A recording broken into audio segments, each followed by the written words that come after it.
All right. Welcome, everybody. This is the Thursday Night Forum. Let me see if I can get Stan up here as well. How you doing, Stan? Let me remove this. This is fun. All right. There we go. Thursday Night Forum, Arsenal Fan Circle. You know all the rest. Take it away, Stan. How you been? Well, I've got good news. My back's really good this week. Huh? All right. So You might good, be have some fun good this back. weekend. Let's say you'll have some Oh fun yeah, this week. yeah. I've put the missus on red alert. Got the green light. The doctor Yeah, said everything's okay. We we're can good to go. go. Good to go. I'll probably end up putting me back out again though. Wow, this is a cycle. You know what I mean?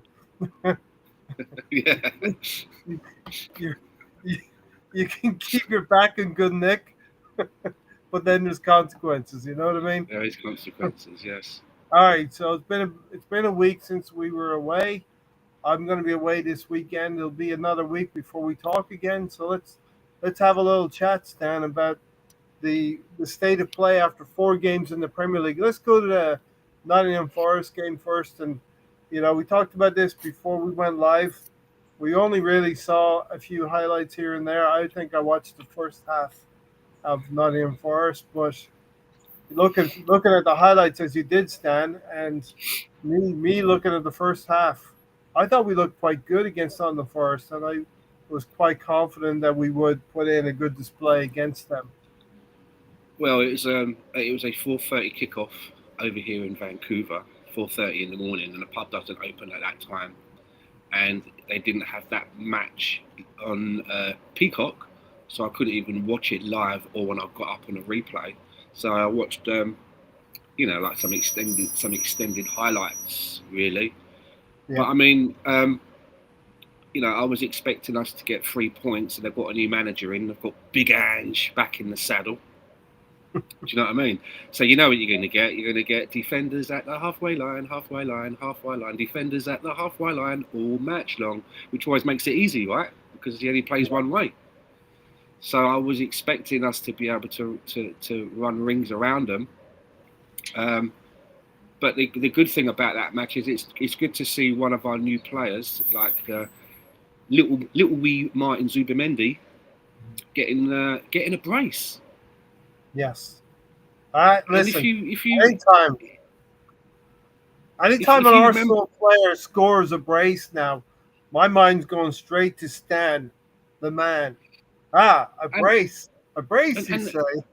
And the good thing is, you remember last season when I was complaining, like, when we're going to see a player score at least more than one goal in a game, and now I it remember. seems to be it's happening a lot more frequently where players, a player can get a couple of goals in a game, and I like that. And you've Yep, got a player, just a welcome to Tiger and Guna, who's crept in the back door exactly. there. Thank you for joining. Um, Yeah, all the way you from know, Australia, Tiger and Gunner in the house. you've got Thanks, Tommy. you've, you've got Zubamendi, who's supposed to be a player that plays quite deep in the formation, and he comes up with a brace. And one of those goals was from quite a way out, wasn't it? What a way out that goal was. Distance from the goal. It must have been Yes, at what it 30, was 35 yards, 35 yards 20, maybe, something like that. Do you 20, think? I don't know. 20 yards, just outside the D, the 18-yard box. Come on. I thought it was a bit further away than that, but yeah, it was good to see that he just rifled that in. It's good to see that we have players on the pitch that have that in their locker. I mean, gone are the days it looks like we're looking at players and going, shoot, shoot, stop passing it around and doing, the horseshoe of despair, which a lot Yeah, of, which we're known for. It's good to see that players are just taking their chances, and it pays off. It pays off. yeah. Listen, it does seem. I know it's only 5 games in, right? We played 4 league games, and we're going to talk about the Champions League game just gone by as well. But it does Yeah. seem like these new players are slightly more direct than we were last season. We're playing more direct football. I feel anyway. as you say, the horseshoe of doom, the where we go from one left corner all the way to the right corner, passing through Odegaard with triangles, pretty triangles, but no triangles in the box. Well, those days have gone. Well, hopefully, We seem to be a little bit more direct. And listen, we'll talk about Gyökeres. I know you and I were discussing Victor Gyökeres a little bit as well yeah. earlier in the week. So we'll definitely get into that conversation. But it does seem, thinking about Gyökeres's goals, and there's three of them to think about. It does seem like we're playing a little bit more direct ball into his feet, so that he can take it from there. So And you got a player like Calafiori, who's also quite he's a very direct player. Max Dowman comes when he comes on the pitch. He's very direct as well. He wants to get forward. And Madueke, I mean, they don't yeah, come any more director than him. Do you know what I mean? He doesn't want to kick the ball backwards or sideways. He wants things to happen, and he wants to move the ball forward. And I'm really happy with what I'm seeing about him. Yes, I know that I complained because it was another. It wasn't, and I remember I said on one of the podcasts, it wasn't that I was saying that I'm unhappy that we're buying him because he's a shit player. I remember prefacing that it's not nothing to do with that. He's not a shit player. It was just I was tired of the optics of putting money into Chelsea's pocket again. And we spent quite a big chunk of money before other signings came in, and that was always a little that was bit. it. I was thinking, I hope we're getting our priorities right. But I'm enjoying what I see from him. And it Yeah, seems to me that he looks to me to be more comfortable and better at making things happen on the right than he is on the left. I think he can do stuff on the left, but even he, as a player, I think he prefers it on the right. And he's had an opportunity to get in, into the team. Right, BX creeping in there. Good to see you. yeah, He's able to get himself into the team and make things happen. So I'm really pleased with what I'm seeing overall with some of these new faces that have come into the team, especially the ones especially the ones that have been bought to be in and around the first team on a regular basis. yeah. Yeah, as you said with Madueke, and we did talk about this, what seemed like a very long summer transfer window, and it was more at the time we needed a striker, we needed a left winger, and then we went and got Madueke, and we were thinking, well, are we going to be having to look for coins underneath the cushions of the sofa and the couch? Or is this going to hurt us trying to get a striker or a left winger? And at the time, Rodrigo was maybe on the horizon as well, on the radar. And then going to another Chelsea player. But time will tell, and it may be a little bit early and too quickly to go here. But time will tell that it might have been a very good acquisition for the price at 52 million, Stan.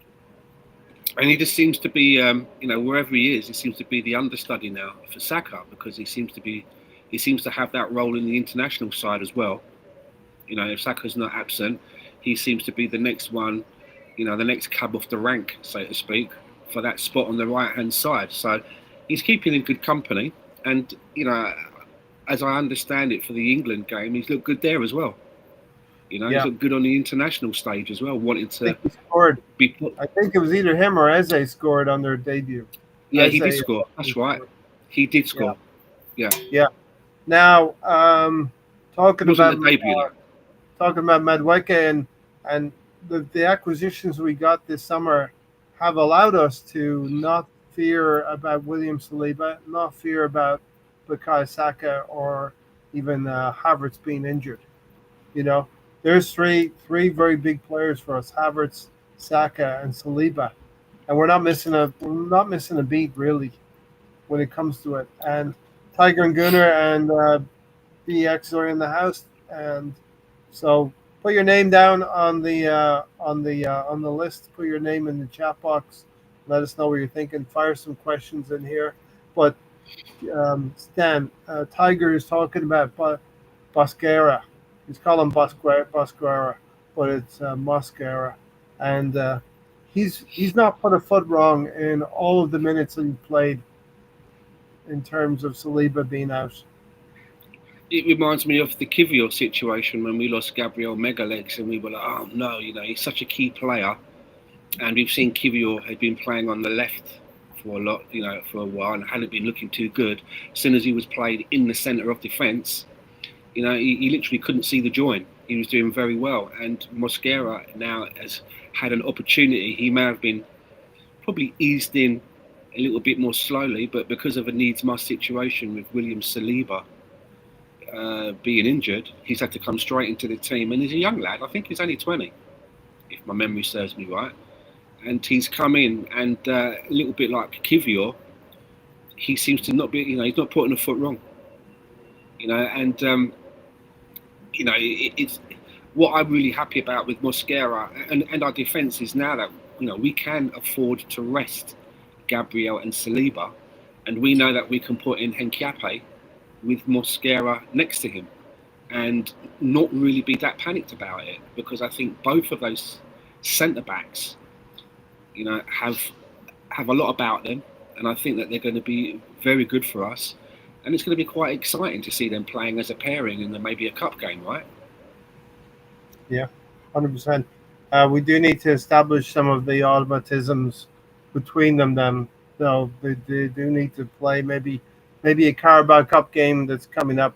I think we got Port Vale away from home coming up soon, and that's an opportunity for both of them to play together in a less stressful game. And because central defense understanding between the two defenders is very important. What's Mosquera's nationality, by the way? Wow, that's a good question. And is he French? Well, he came from the Spanish league. He may be Moroccan, but I would not be 100% sure about that. But Google is your friend in these situations. BX has said that Mosquera has been the dark horse signing of the season. A very, very much value for money, pound for pound. And BX has said he's Spanish. Spanish. Okay. Yeah. So and it's only playing for Arsenal in the Premier League is only going to help elevate him closer to the international team, the squad, if he's not already. As I say, he's only 20 years old, as I understand. It's quite young. This is a huge season for every player who wants to get into their national side, and they want to get to that World Cup and perform next summer as well. So yeah, he hasn't looked back. Mosquera, unlike Kivior, looked comfortable and confident in his debut. Has not looked back. Very composed, very calm and cool. The one thing I did like in one of the recent Champions League games was Gabriel chewing, I think it was Calafiori, out for a defensive lapse. That's the kind of thing that we need to see at the back. Mega legs. Demanding standards. We need to demand and maintain the standards. I thought you mentioned Ange, Big Ange, the new manager for Nottingham Forest. That's who we are, mate. And you mentioned the way they play, like playing defenders on the halfway line.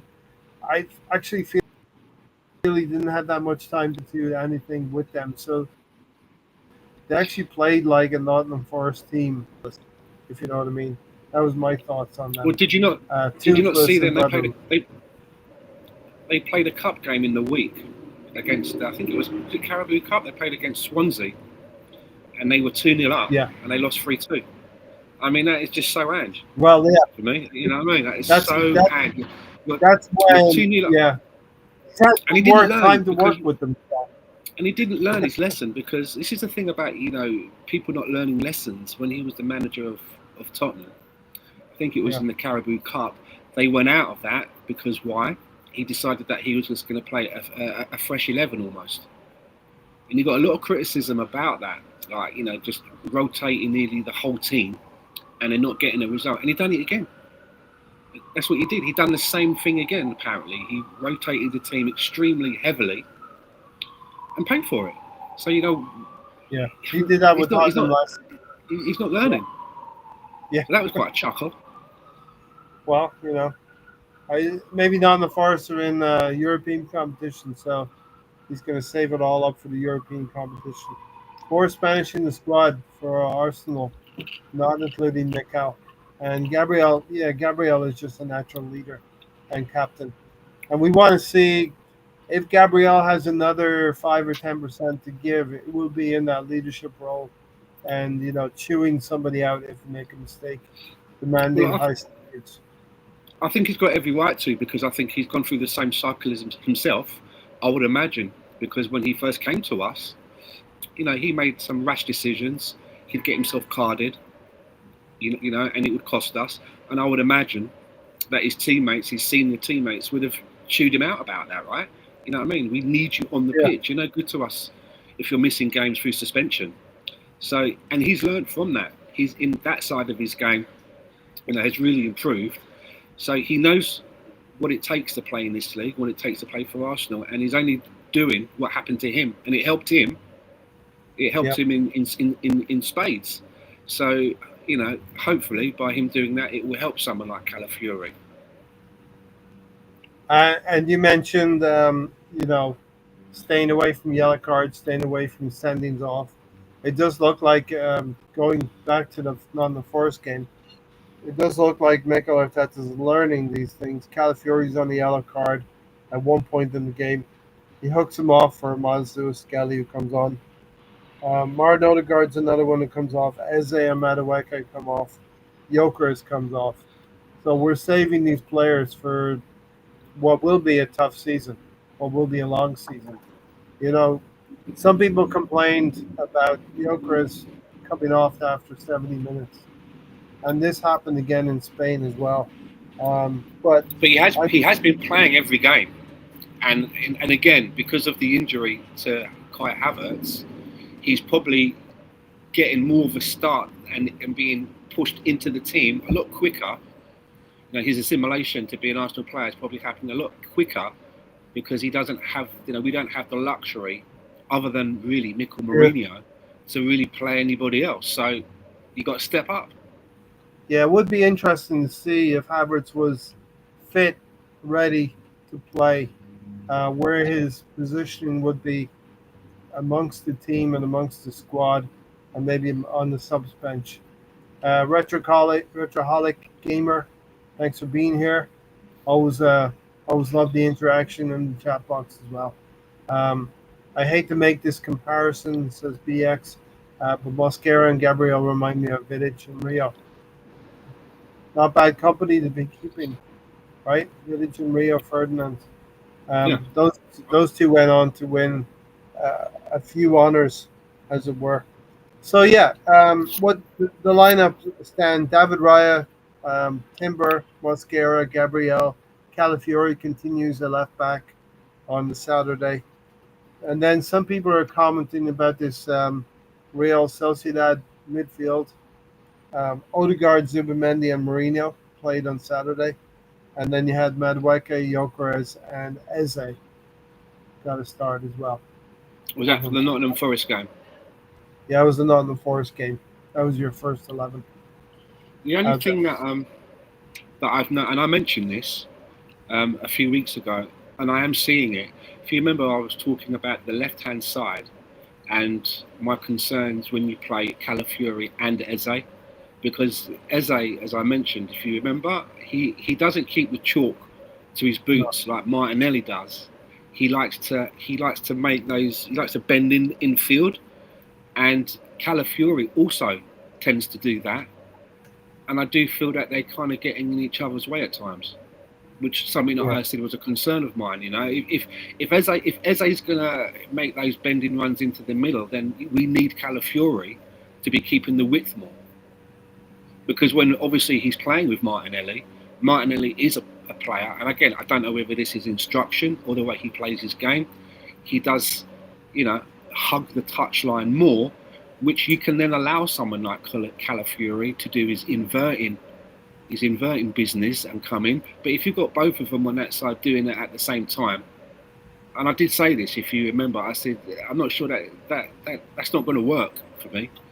Yeah, Do you know what I mean? Or in the words of Hulk Hogan, that doesn't work for me, brother.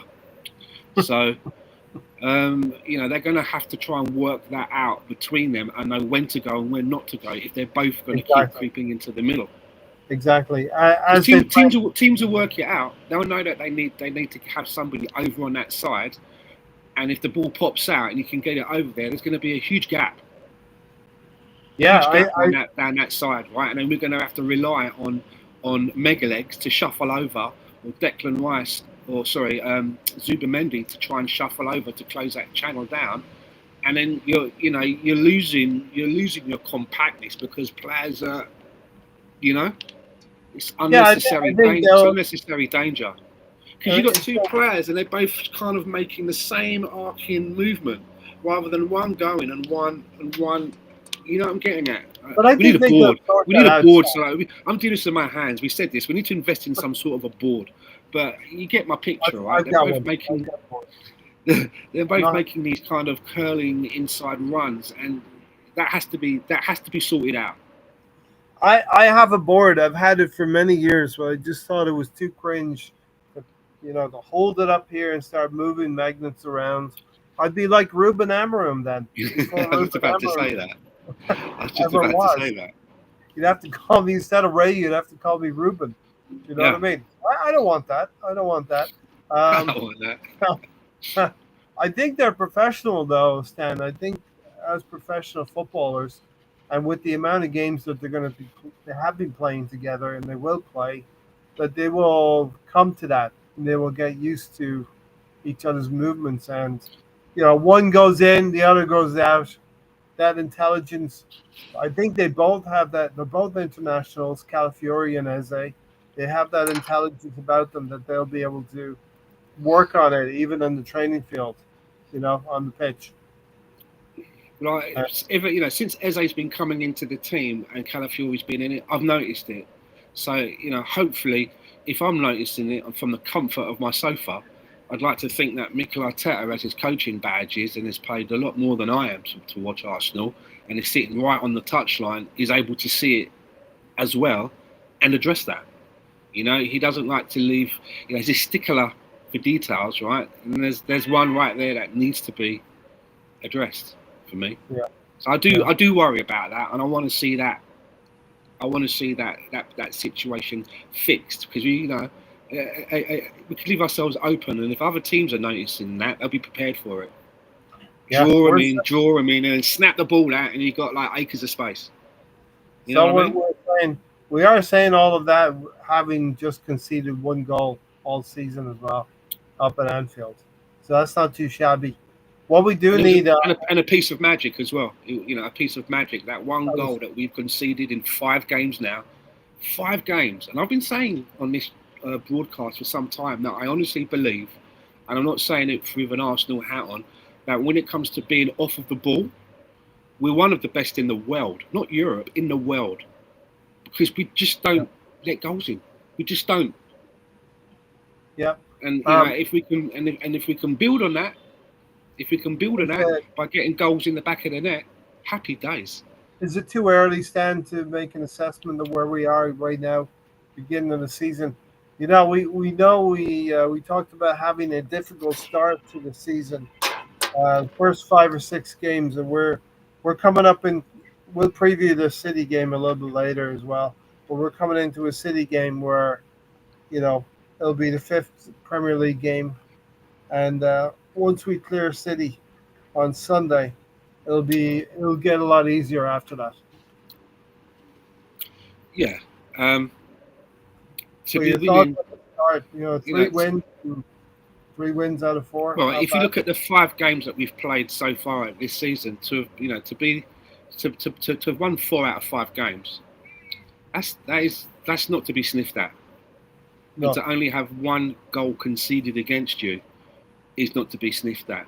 I mean, Liverpool might be ahead of us in the league, but every time I see Liverpool, they always look like they're sort of like it's just like, oh, you jazzy bastards! How did you get that? You know, they don't look like they're really, you know, winning the game. But somehow, when the final whistle goes, they've got one more They got goal great points. than the Yeah, team that they're playing, and they let goals in. But yeah, somehow they managed to get another goal. And I know that there is a saying that, you know, good sides can win ugly, but they've been yeah, winning ugly all season so far. For me, yeah. they haven't ever looked like, you know, like they're ice skating. You know what I mean? They're gliding along. They haven't sort of looked like how City used to look, really dominant. And you know, how long is it before people start having a conversation about Florian Wirtz? They paid a lot of money for him. Right, right, right. And yeah, it's only 5 games, and it took, you know, somebody with the quality and experience of a player like Dennis Bergkamp 7 games before he started to sort of like make a contribution. But Florian Wirtz, to me, you know, and not even the lack of assists or goals. If you look at the actual stats of, you know, duels won, passes made or completed, just the whole thing, it just looks really kind of meh Sucks. to Yeah, me. And you know, yeah. long may it continue. Long may it continue. To be fair, Yeah, I mean Liverpool just keep winning, right? I mean, and that's the mark of a good team. That's the mark of a good team, and that's something we have to do on Sunday as well. they were a little bit like that last season when they won the league as well. I felt there were many times when I was like, they won that game.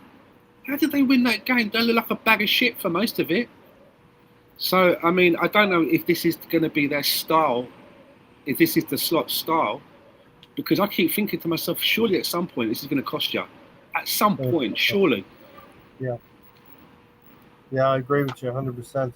Um, all right, first goal, Zubimendi, a great, great connection, a great volley.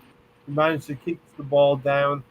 Um, Listen, the goalkeeper was probably not stopping it anyway. It takes a little nick on the way to the top right hand corner of the net. But just a fantastic goal. And what is it, 32 minutes or something like that? It's the kind of point in the game where you've played well, you've created a couple of half chances here and there, but you need that goal just to settle you down, get you one on the board, and make you feel your efforts for the first 30 minutes have been rewarded by a goal. So just a great goal. What were your thoughts on it when the Do you great know connect? who? Do you know who he reminds me of? He reminds me of who's the racing car driver that used to drive with Max Verstappen at Red Bull? Checo. Uh, What's his name? Checo. What do they call him? Checo Perez. Perez. Yeah, he looks like if Perez, the racing car driver, and Yeah, Santi Cazorla, if they had a baby, it would look like Martin Zubimendi. He reminds me of this his face. He reminds me of both of those. But as I mentioned earlier, it's great to see. You know, we've got a deep lying player who's not afraid to pop in with a goal. You know, yeah, it's yeah, good to see that he's got that in his bag as well as his defensive duties, right? yeah, So you know, it's just like having it's just like having Gabriel, who's a defender but scores goals. When you've got those things going on in your team, it's a bonus. it really is because he didn't he didn't come advertising as him as a defensive midfielder who's going to pop up and score 2 goals for you, and especially the second goal, a headed goal when Trossard crosses it in. One of the smallest men on the field. So two It kind of goals gives for me it kind of Mendy. gives me those Lucas Torreira vibes with his stature. Yeah, You know what I yeah, mean? yeah. I'm thinking more of a what was the, Kante, Ru- the Russian player? I'm a gooder now. I'm a gooder now. What was his name? Shevchenko? No, not Shevchenko. Shevchenko, the Russian No. player. Yeah, Arshavin. he scored Arshavin. Yeah, he Arshavin. scored 4 goals. So I He was thinking scored of a four deeper goals. player, but yeah, Arshavin. Yeah. Yeah. Zubimendi is a gem. Yeah, and he's a defensive midfielder. Not supposed to score goals with that BX gunner. Uh, Checo's driving for the Cadillac. next year, the Mexican Minister of Defense. I keep thinking that when they all line up on the grid next season in Formula One, the Cadillac's going to be like a big SUV kind of a car with blacked out windows. Do you know? Oh, Do you know what I mean? really? Instead of, Cadillac, is that going to come to Formula One next season? There's going to be big changes. I know yeah, there was going Cadillac. to be big changes, but I didn't know Yeah, well, about. No, but Cadillac, they're joining the. Excuse me, they're joining the grid. And every time I think of Cadillac as a car, I think of like a big sort of SUV. So will there be 11 teams now? Yeah, because I Wow. think just staying on this for a second, it wasn't is Audi coming in as well, or one of the teams are changing to Audi. I believe Audi are going to be on the grid. I'm not sure if they're going to be another team or whether like a team is rebadging Big to changes. Audi. So maybe Yeah. someone in the maybe some BX going to say I'm not sure if Audi are a new team as such, or like when they rebadge like Footwork, Arrows, Sauber. I don't know if it's one of them. But I think it Yeah. was like the season before that, Mario Andretti wanted to bring a team in, and they were like, nah, for whatever reason, they wouldn't let him in. Cadillac And and Audi. Andretti Racing. Yeah. But anyway, that's enough about. Here you go. Sauber are becoming Audi, so it's kind of a rebadging. Yeah. Rebranding, I rebadging. wonder if, Okay. I wonder if Audi use their own engines. Interesting. But anyway. Right. Yeah, that's Super Bendy. I think he's settled in well now. You always wonder and you always worry about players coming from the continent, how quickly they'll settle. It probably helps that he's got a few players who speak Spanish. He knows Mika Marino. Mikel Marino, He know Mikel he know Arteta. he knows him. I've always wondered, like like when you go to a new football team and there's already a player at the club who you used to play with, and people go, he knows him. They're going to have a great relationship. But what if behind the scenes it turned out that when they played together at that previous club, they couldn't stand each other, never spoke to each other in this changing room, never put their name on the birthday card when it gets passed around for everyone to sign. You always automatically think that they're great pals, but it seems like they all get on. The manager speaks Spanish. There's plenty of Spanish speakers in the team. Yeah, So settling in for someone like Zubamendi, no bother. other than sorting the house out and all of that in the actual team, it must be quite easy. Everyone's Yeah. speaking your language, right? And the other thing about Zubimendi, he was going to. Liverpool were trying to get him last summer, and he pulled out of that deal to go to Liverpool. And he probably knew he had full knowledge. It's not a secret, as it were, that he was thinking about coming to Arsenal for a full season whilst he was at Sociedad. So Zubimendi won't be homesick soon. They probably have a paella night on a Wednesday. They all go around someone's house, have a nice red wine, you know what I mean, and some Yeah, paella. yeah, not bad at all. Bit of Gypsy Kings on the back, or a bit of Carlos Santana or Gypsy Kings on the stereo in the background. You know what I mean? So yeah, they Yeah, probably have all that going on. yeah. In between the two goals from Zubimendi and in the 32nd and 79th minute, we have Victor Gyökeres popping up again, scoring 3 goals in 5 games. You want to talk about the goal first, or you want to talk No, about the let's first let goal? let's. This is what we were talking about. It really grinds my gears, right, a little bit. Do you know what I mean? When people go, he scored. So, what do you think of Gyökeres? Well, he scored 3 goals in 5 games. I'm like, no, in 5 games, he's only scored in 2 of them. What? Let's not stretch it out. A little bit like when Eddie Nketiah scored that hat trick and then didn't score for ages. It's like he's been involved now. He's played in 5 games. He's only scored in 2 of those games, right? Yes, he scored a brace in one, but he's only scored in 2 of the games. And my concern there is that if you look at the teams that he scored against, they've been the lower teams, haven't they? Tottenham He scored Forest a finished fourth or Leeds fifth or sixth last and season. and and and and, and Leeds. Tottenham Forest are no pushovers. Compare, yeah, but if you compare it to the other teams, right, that he's played, against Man United, who, bloody hell, they got Onana in goal and all that going on, and Bayern and they're crap, right? Could have, but it's Man United. It's a big game, big atmosphere. Liverpool, you know, Liverpool, big game, big atmosphere, and the Champions League, which is the first game in the Champions League. It's that's where you want to be playing and that. And he's only managed to score in the two, for me, what I would call the smaller games. Yeah.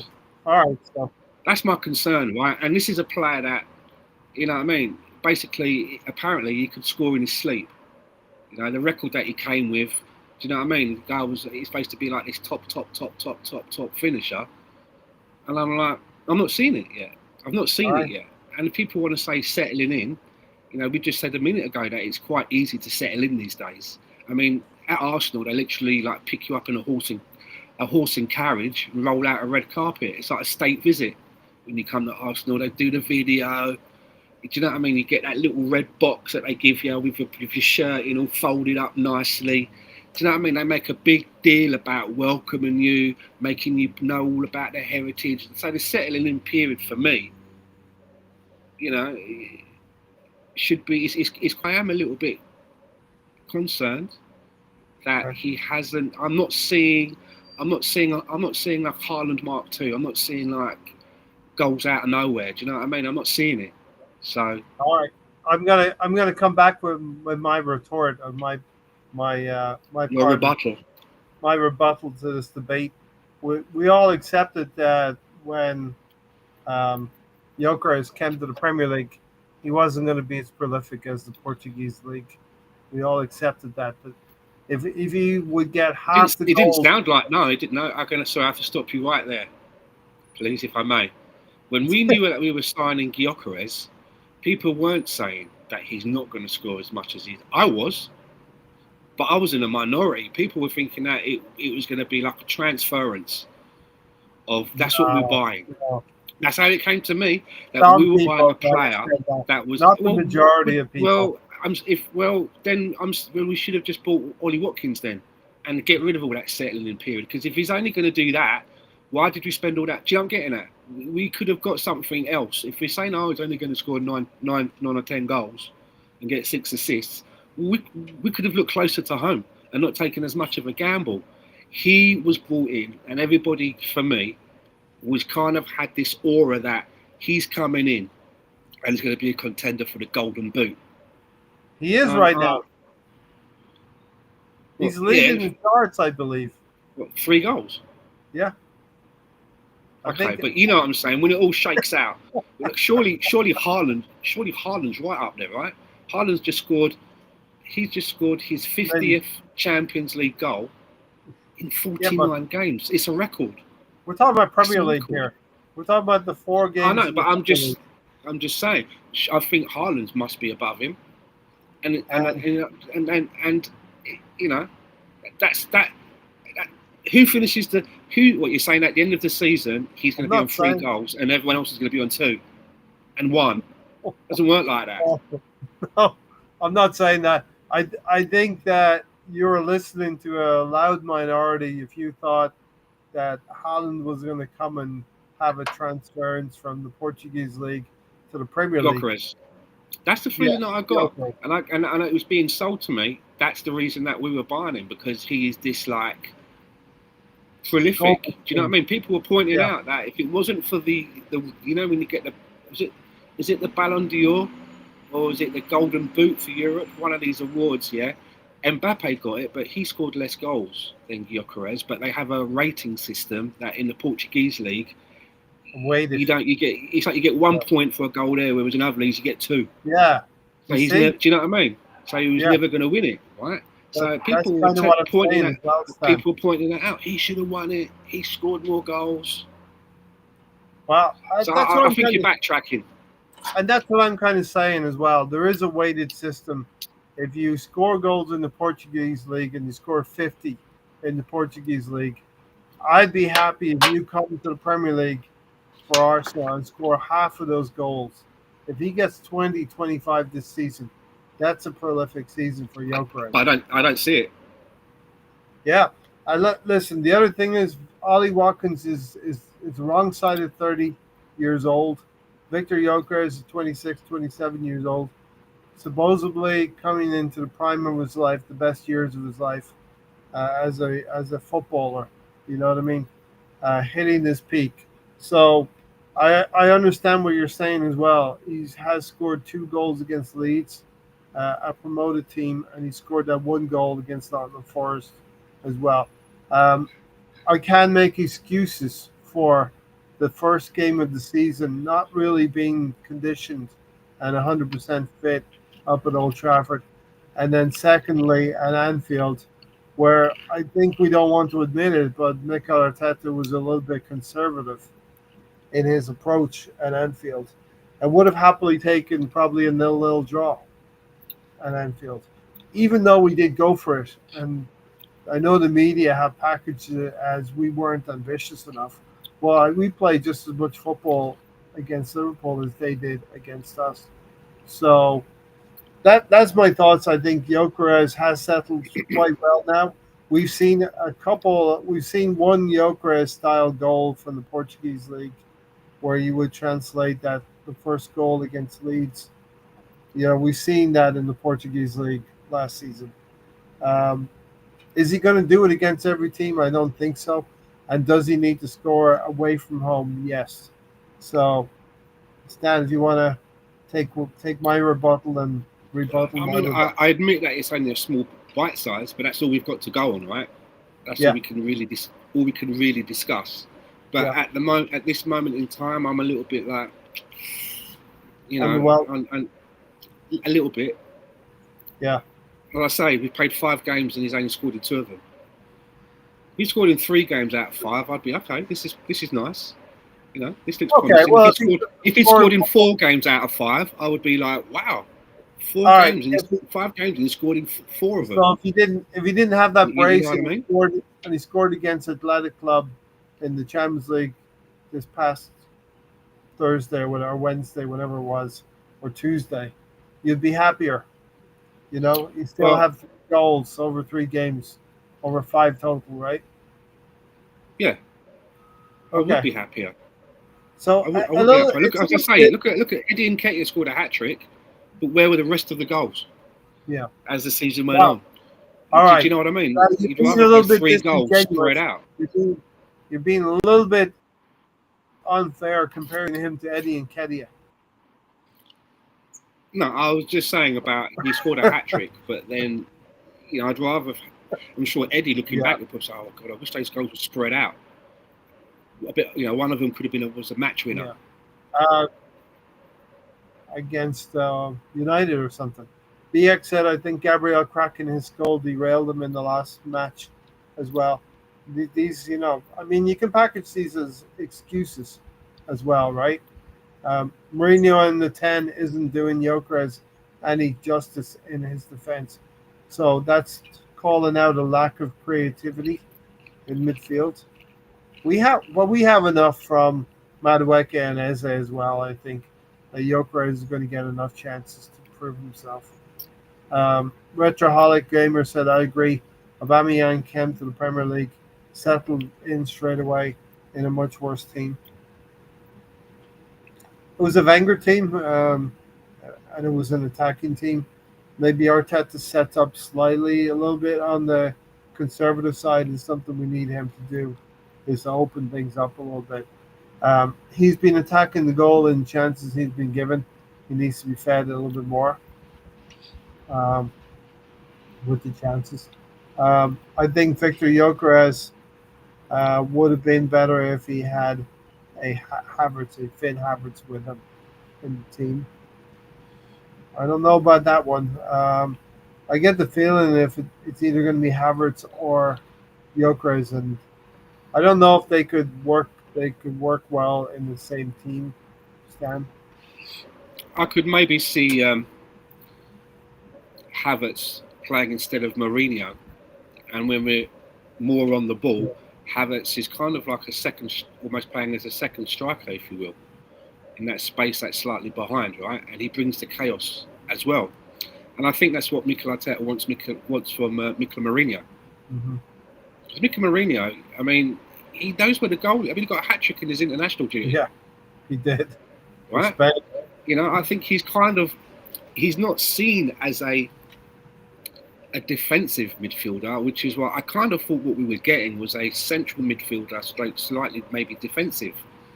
But I mean, I've never watched him. I don't know if he's usually played high up the field, but that's what I thought we were getting. Right? Never watched him, but he's been deployed as a striker and going away on international duties. He's got an eye for goal now, and I think that's probably what Mikel Arteta sees him more as.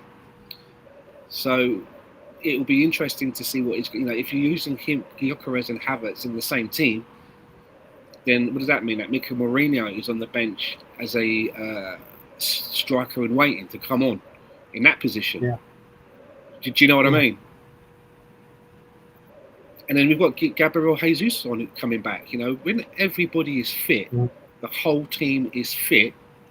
There's not enough spaces on the bench for everyone. Yeah, but there is going to be hopefully some people won't make plenty of games for everybody. Hopefully, BX says the manager is sabotaging Eze and Gyökeres' gameplay. Listen, they combined for this goal. We're going to talk about as well coming up. They combined for the goal. Gyökeres will get 15, 20 goals this season. I think it's safe to say 15 to 20. I think I'd push the needle a little bit to say 20 to 25.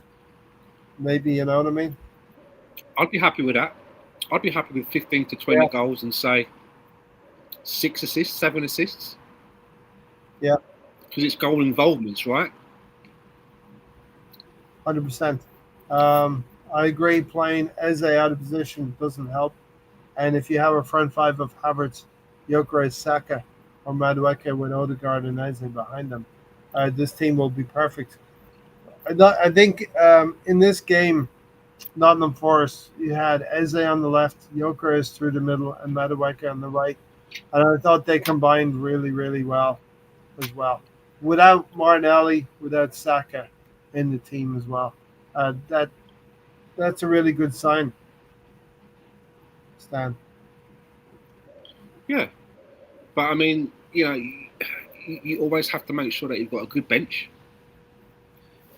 You can't just shoehorn everybody in. You know what I mean? Yeah, Marino as a backup striker is his best position for me. He just gets to play midfield once in a while. I don't think we'll ever see like a formation where you've got Madueke or Saka on the right, Odegaard in the middle next to Eze, and on the wing a Martinelli. He won't do that. He wants to have someone in there. Be Declan Rice, right? Declan Rice has predominantly been more of a defensive player, but he does get forward. So I don't think we're ever going to see, unless there's injuries or we're chasing the game, and you never know. But I don't think that we're going to see that as a starting, as a starting gambit for us, because I just think that the manager's more conservative. We know that because, when coming in as a manager for Arsenal, whereas he's, before this window, most of the money has gone on what? Goalkeepers and defenders. That's where he spent a lot of his time working on since he's been a manager. So we know what his preference is, right? We know he's more of a conservative. I will go back to the last game as a coach with Manchester City was at the Emirates. He was in on that Man City bench, and he watched Arsenal get beat up by Man City and lose 3-0. And I think he knew he was going to get the job, right? And he swore to himself that he was going to not have Arsenal be embarrassed like that again. Now, safe to say, in 5 years, there's not too many times we can, other than cup competitions, right? There's not many times that we can look back and say, well, we got beaten up by Liverpool, or we got beaten up by Manchester United or City. Apart from the first couple of seasons, the last 3 or 4 seasons, we haven't had too many beatings from our rivals. Now we'll always point to consistency against the other teams. Then, Stan. Yeah, you want to just get more of those draws into wins. Yeah. That's something we all want. Make But you our know, I've seen Man City win the league without getting great results at the main rivals.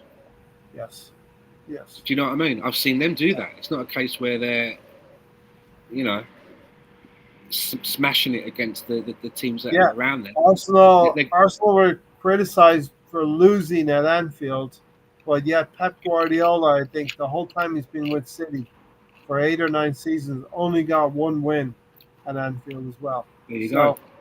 So it can be done. You can lose. Now we lost at Anfield. That means when we get them back in January, it's going to be a big game where we're going to have to beat them, probably beat Liverpool at the Emirates in January.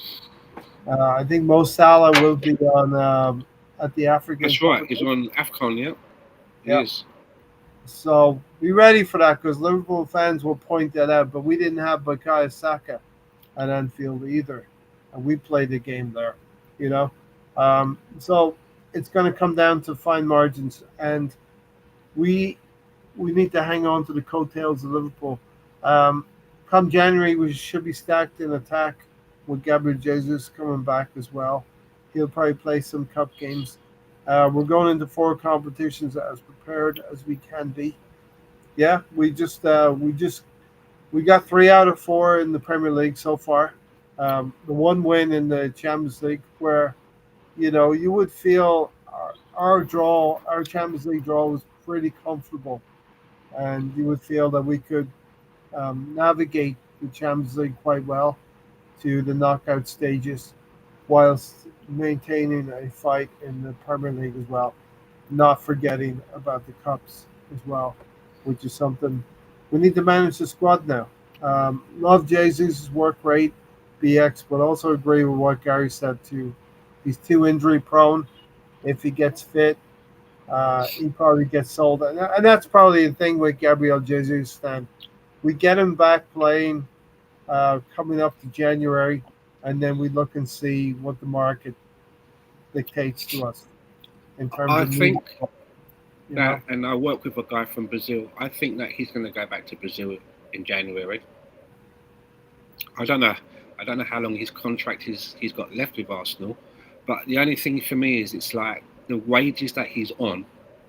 If he's going to go back to Brazil, he's going to have to take a wage drop because I don't think that they would be prepared to pay him over 200 bags, almost 250 bags, whatever it is, a week, right? yeah, I just yeah, I don't see that Brazilian teams do that. But I've always kind of had the feeling that he wants to go back to Brazil, and some of the things that you read and speaking to this guy that I work with is he loves his Brazilian football. He's a Botafogo supporter. yeah, So it wouldn't surprise me if that was maybe his next move. yeah. As BX said, retro sell him in June after using him to win something. Hopefully, you know. I will say that the money for a transfer fee could be in the Premier League. I think Jesus stays within the Premier League and goes to an Everton, Aston Villa, West Ham, one of those I don't. counties. I don't see who's going to pay that. Who's going to pay him now? I don't think that. No, Premier League. not with his injury record. I don't think people are going to. I don't think Everton are going to say, "Yeah, come in, we'll pay over 200." I don't see it. What another option, which I probably would see, is again. I don't know how long his contract is. I think about 18 months. Oh, okay. It either runs down then, or he goes out on loan for one season, but we're still paying a majority of the wage, right? He goes out on Yeah, loan, and we're paying sort of like 40 to 60% of the wages, and the other team is paying. Do you know what I mean? yeah. I think we got about a 4-year contract. About Because I two. definitely think that with the amount of money that we've spent, that the bean counters are thinking like that would be a nice wage to get off the wage bill. Money that is being paid. Do you Yeah. know what I mean? We can do without That, him. He's um, not he's not a mainframe sort of in the frame player anymore. that so That's a nice that chunk of is wages to get off the wage bill. that is the next big thing for Andrea Berta to look at. Listen, he's been outstanding in 9 months, whatever he's been here since January, right? About nine months he's been in the job. He's come and got us a lot of players that Mikel Arteta can use. We bought a lot of players. We've built that bench up to now. If we're in a semi-final against PSV, Bayern, or Real Madrid in the Champions League, Mikel Arteta can look at the bench and say, "I've got a Havertz, I've got a Martinelli, I've got a Trossard, I've got a one Airy, I've got a Dowman, and a Miles Lewis Skelly." The bench can be pretty good if we But if you're manage to if you correct them. if you're Gabriel Jesus as well, as I say, when everyone's fit, not everyone can make it even onto the bench. So if the manager says to me, "Well, we'll keep you to the end of this season, Yeah, and then you can go in the summer. Your contract's not going to get renewed." And I'm like, "Well, am I featuring? Am I part of it? Well, not really. You're well maybe down the pecking line and that." Then I would go. Well, then I'd rather go now in January, right, to somewhere, even if it's back home in Brazil, or I can play. I've been out for ages. I'm a footballer. yeah, So there's that conversation to be had as well. It's all well and good us saying I would probably keep him to the next summer now. that would But be. I but mean, he's on a high wage, and it's not my decision. If the player says like, well, if I'm only going to be a bit part guy or hanging in there in case there's an injury, I could go over there and play every week. the market will dictate in January and the summer. It'll be interesting. We'll look back at this conversation tonight. It'll be interesting where Gabriel Jesus goes. But another thing that Berta has got to do is start looking at the wage bill, Stan, and restructuring the wages a little bit. You know, we have a few players who've come in from Chelsea, and the one that we mentioned, Gabriel Jesus from City. They were on good wages at City and at Chelsea, and now they've come to Arsenal, and we're paying them handsomely, and that's something that Berta's got to redress. It won't happen quickly, but it's got to happen over time. Oh yeah, I mean we are an attraction club now. When a player knows that Arsenal are circling, they're interested. Yeah, And there's a myriad of reasons for that, but guaranteed to you, one of them is that we're good players. yeah, We are good good players. players. Whereas, traditionally at Tottenham, they have a reputation of not being very good players, which Yeah, I think that sometimes could maybe hurt them if they're in the market, right? hinder them. Yeah, You got a player that's available, and you got Arsenal looking at them or Chelsea looking at them, say, and Tottenham. And Tottenham, do you know what I mean? When it comes to the wage side of it, they're probably going to be behind. yeah, It does hurt us a little bit though. Sometimes if a player doesn't work out or want to get rid, and they're injury prone, again, it's the thing with Gabriel Jesus. If we tried to sell him, it would have to be an attractive buy, right? So the fee would have to be very low. Just say, well, you can still take him, and you can help him out with the wages then, because we're yeah, only. Do you know what I'm getting at? yeah, Because it's a player's livelihood, right? Unless it's going back to a boyhood club, when it's very rare that they'll just take a pay cut. BX Do you said, know what I mean? yeah, 100%. BX said Berta has given me the best window I've ever seen at the club. We have bought well, indeed. We picked up a couple of gems as well that we didn't know much about. Mascara being one of them. Madueke, we knew about him at Chelsea, but he has been a surprise to us as well in the way he's played. Berta in one window made Edu look like an amateur, says BX. Yeah, I mean there was a different process that Berta followed this window, which we all enjoyed in the end. We should never have bought Zinchenko and Jesus. I appreciate them for the confidence they brought the team, but feel they've also hindered us a lot. I And agree with that. but those I players, thought I was in a. I thought this myself before, and I thought that no one else really thought that. So it's quite refreshing to see that like, someone else feels I, like I do. I think Stan, you need certain players to take you from a fight for the top four to a fight for the Premier League. You need some players that are going to take you I get up that. those Like Kieran levels. Tierney. Kieran Tierney, yeah, When we yeah, first got Kieran Tierney, I mean, everyone wanted to be the captain, right? You know, he Absolutely. was he was Yeah. he was cut he was cut from the right stuff, and everybody really He liked was him. he was the kind of player that came from But that it, background of working hard to get into and the that's what we team. wanted at that time. That's what we needed that time because you Yep. know we had that reputation that you know if it gets too much for Arsenal, they just roll over and you can tickle their tummy. We had that I feel reputation for too long, and Tierney came in with his shopping bags, his supermarket bags, and his shirt tucked into his shorts, and it was kind of like none of that anymore. Do you know what I mean? It just you know it's all about the optics, the perspective. yeah, and I think talk about Kieran Tierney, and he did score the last goal, his last goal at the end of the season against Southampton, which was nice to see him score a goal to sign off with. But looking Let back me ask you. again, Let me ask you a question, right? yeah, And I'm taking Raheem Sterling out of this, right? No loan players. Who do you think has been in the Mikel Arteta era so far? And that could be under Edu or Berta or whatever, right? But under the Mikel Arteta management, who's been the worst signing, in your opinion? But let me know in the box as well. Who do you think has been our worst signing under the Mikel Arteta era? all right. So you're talking about somebody we brought in, we paid a fee for. We paid money for. Yeah, we paid money. Not someone that was already here and we extended. Someone that Mikel Arteta was like buying that Works guy. on Lakanga. The Conga. Okay. Right. Why? What's your? Why? Yeah. He never really forged a place for himself in the team. He was his performances were not good enough. I would probably say also Fabio Vieira, another one of those. That's mine.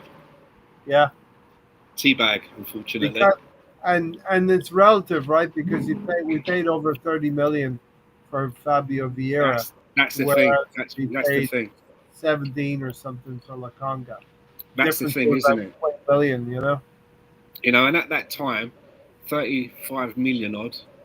You know, whether that includes add-ons or whatever. You know, you're expecting that player to really be a part of what you're doing, right? And you Yes, pay that sort of money. a You're not buying solid, a you're not a buying a solid prospect for cup substitute. games. That's going A to maybe in solid, a couple of years pan out. You know what I yeah, mean? You know, you're paying good money for something that you're expecting to start making. And you know, everyone knows on this channel how much I love Fabio Vieira, who as we all know, I christened Teabag because he looked like Theodore Bagwell, Teabag from Prison Break. He really did. And I was yes. and I really willed him. I He really wanted, willed him. I really wanted it to work. he And wanted it to for work. those of you that play, you know, FIFA in career mode, and you go in there and you take over Arsenal, and you can buy and sell. I mean, if you're like me, you know, there are players that are probably in the world of football, good players, but I'm not. I'm taking over. You're out under my regime, Mr. Özil. You don't play for Arsenal. You're on the transfer list in the first week. And there's other players that you know you really want to do. You know, so I always keep Fabio Vieira. I never sell him. And I have him as my backup. You know, he's my So little project. yeah, But I have to say for me, because of the money that we spent, that's probably the worst signing for me under Mikel Arteta yeah, for value. and I will say, whilst you liked Fabio Vieira and you thought Teabag would be a revelation in England, why not? Why wouldn't Teabags be a And again, revelation? if you remember when he came to us from the Yeah, Portuguese league, the previous season, I think he had like the most assists in last their six league, months, I think it was since January. He really whatever it was. But he had like the best assist number in purple that league, patch. I He had a believe. purple patch. And he wasn't able to Yeah. translate it. I remember I touted Trossard as well. Leandro Trossard. I was happy we bought Leandro Trossard. We both were, weren't we? Do you remember we were speaking about it before we were even linked? We were talking about who's out there that you think we could bring in. Do you remember who? Someone out there, you know, good money, don't have to go overboard, but could come in and hit the ground running straight away. And we both agreed about Yeah. Trossard. And at the time, everyone was talking about Matoma at Brighton, and Trossard would be, you know, surplus to requirements, had a little bit of a bust up. Where did that manager end up as well? You know what I mean? The Brighton manager who's De Zerbi. I don't know where he's at now. Probably in Italy somewhere. Oh, just I can't remember where Deserving went. Trossard was good. Lakanga and Runnerson were also pretty poor signings. And listen, if I Tavares. Tavares, yeah. Listen, come on, come at me, come at me, come at me, Stan. However, though, when he did have a really good season, didn't he? In was it It's Italy? okay. You could One. say I remember a time when certain people on this channel were touting Tavares as the new. Yeah, I'd rather play Tavares instead of Kieran Tierney. What? Yeah, I think there's a lot of hot takes. We need hot takes. It's a good thing. Played one game in goal and thought we'd be better of Mr. Bean in goal. That's Oh yeah, Ranniston. Anderson. Yeah, Yeah. Remember when Emery yeah. persisted with Herrera at the 10? Do you know? I think that was a self sabotage because when we got Torreira, he wanted someone else. Who was it? He wanted. He wanted. Was it Watang? No, someone else who played No, not N Diddy. not. He It wanted someone wasn't else, not N Endo. It Diddy. There was wasn't an N. Motara Endo. No, not Endo. Begins with an N. Tall black guy. There was someone else that Emery wanted, and it was basically no, we're getting Yeah. that guy. He had a lot of that We going on, didn't wanted he? Do you we know what I mean? wanted Where Ska as well, and we got Pepe. Now Pepe wasn't bad, yeah, but yeah, he wanted a left-sided person. They turned up with a right-sided person, but I don't think he never wanted Luca Torreira. So I think he probably played him at a 10 to say, look, he's shit. yeah. Unai Emery right now he's struggling with Aston Villa as well. Remember when Emery persisted with Herrera at the 10? Trossard spent years waiting.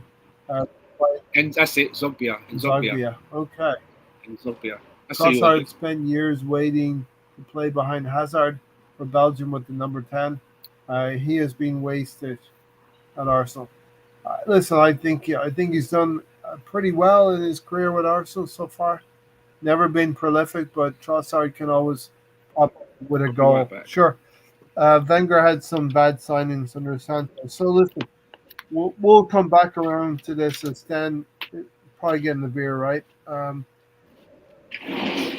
The whole thing is we'll come back to the Forest game and Gyökeres. We had the discussion about Gyökeres. Stan feels that he hasn't lit the world alight, lit the Premier League alight. I will agree to that. I mean, I'm not going to say that Gyökeres is going to be the next Haaland, but he's definitely not the next Nunes either, Darwin Nunes. So he's something in between to where BX Gunner and Tiger has said we should get 15 to 20 goals for Victor Gyökeres. So with that being said, we can when Stan comes back, we can talk about the Gyökeres goal assisted by Eberechi Eze on the left hand side as well.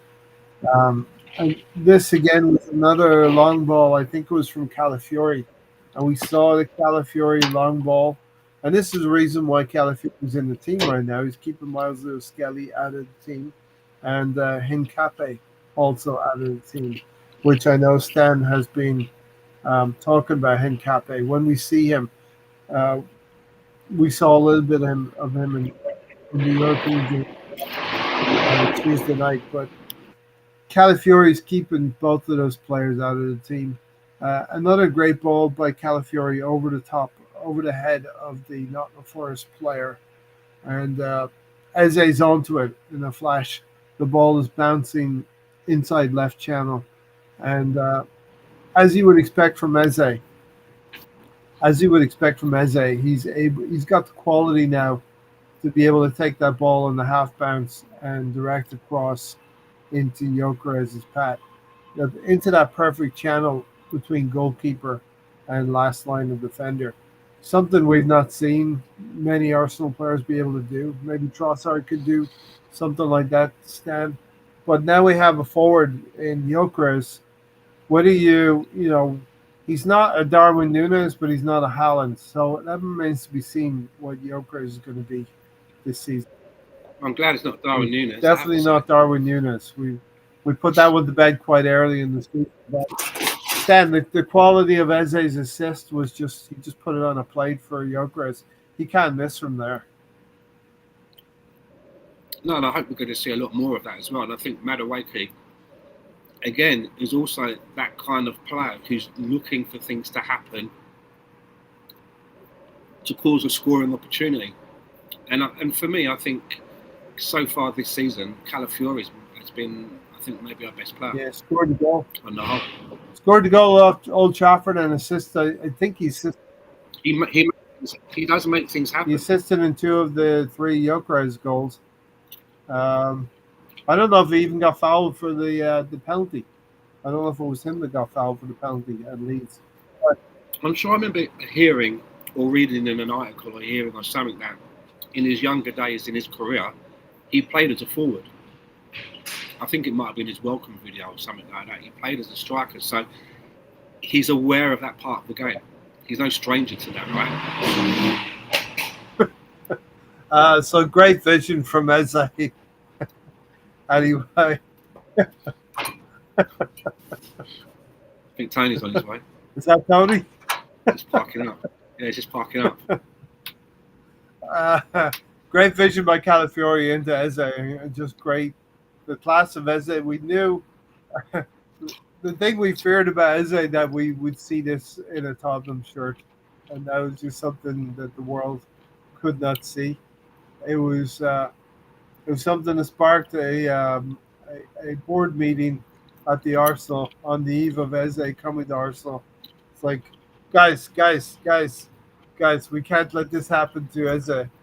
We can't let them go to the Tottenham. So anyway, Gyökeres with the middle goal in the win against Nottingham Forest. Arsenal win 3-0.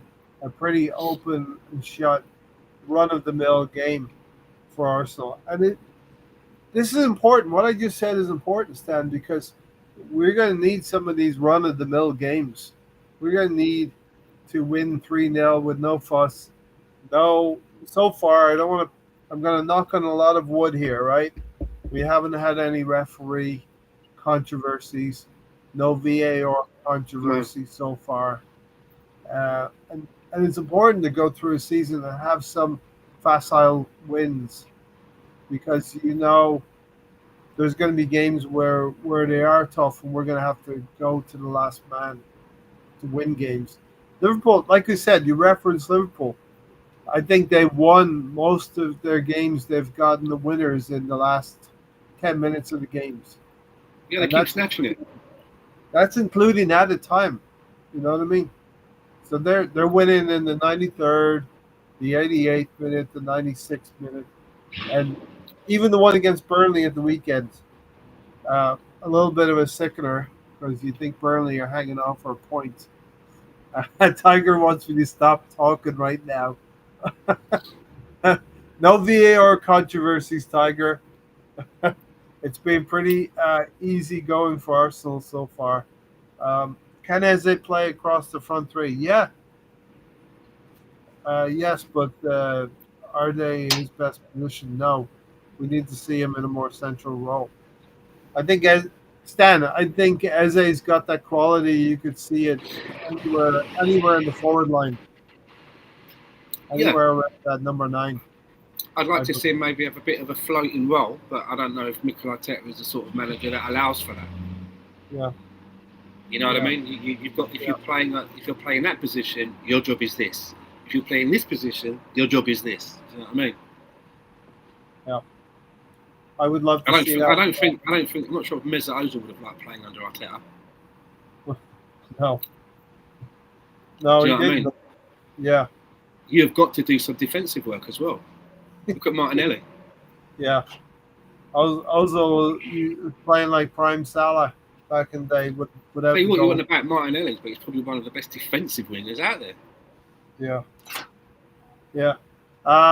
So that was Nottingham Forest 3 points, important as well because We got to keep in touch with Liverpool at all costs. You can't let it go beyond more than 3 points.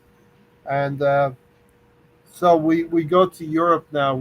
We go to the Athletic Club in Bilbao, and the lineup was pretty similar. I think Mosquera comes in, Jurgen Timber comes in, Declan Rice comes in for Odegaard.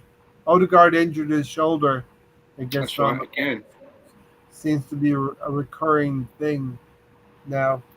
So we got injuries to Saliba, Havertz, Odegaard, and Saka.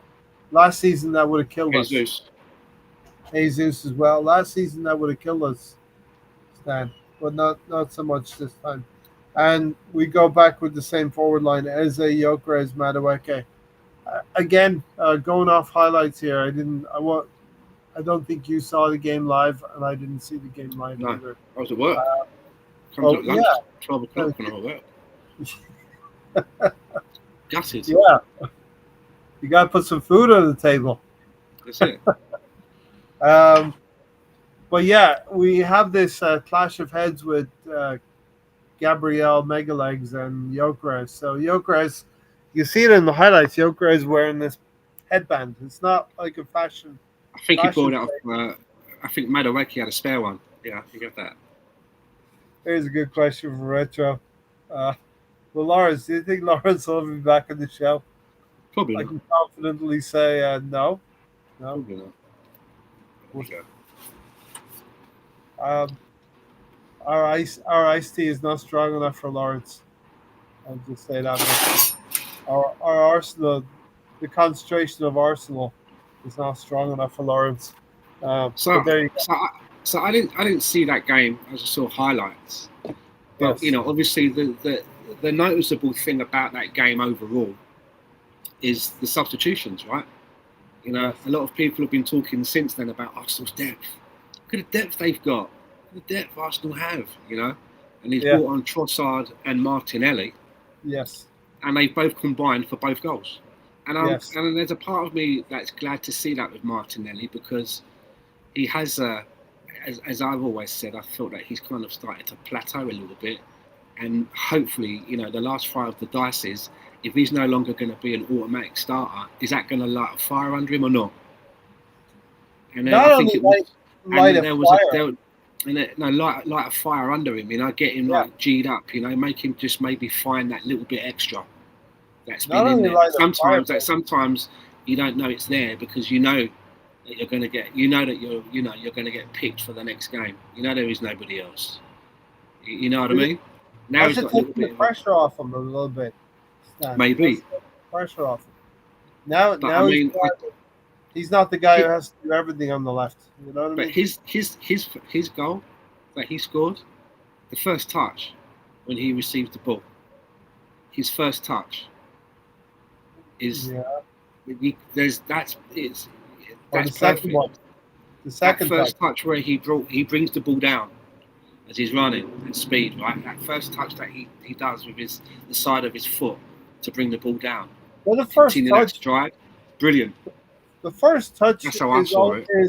the first touch is more back towards the center circle. So now he's But the making ball comes, but the ball comes in.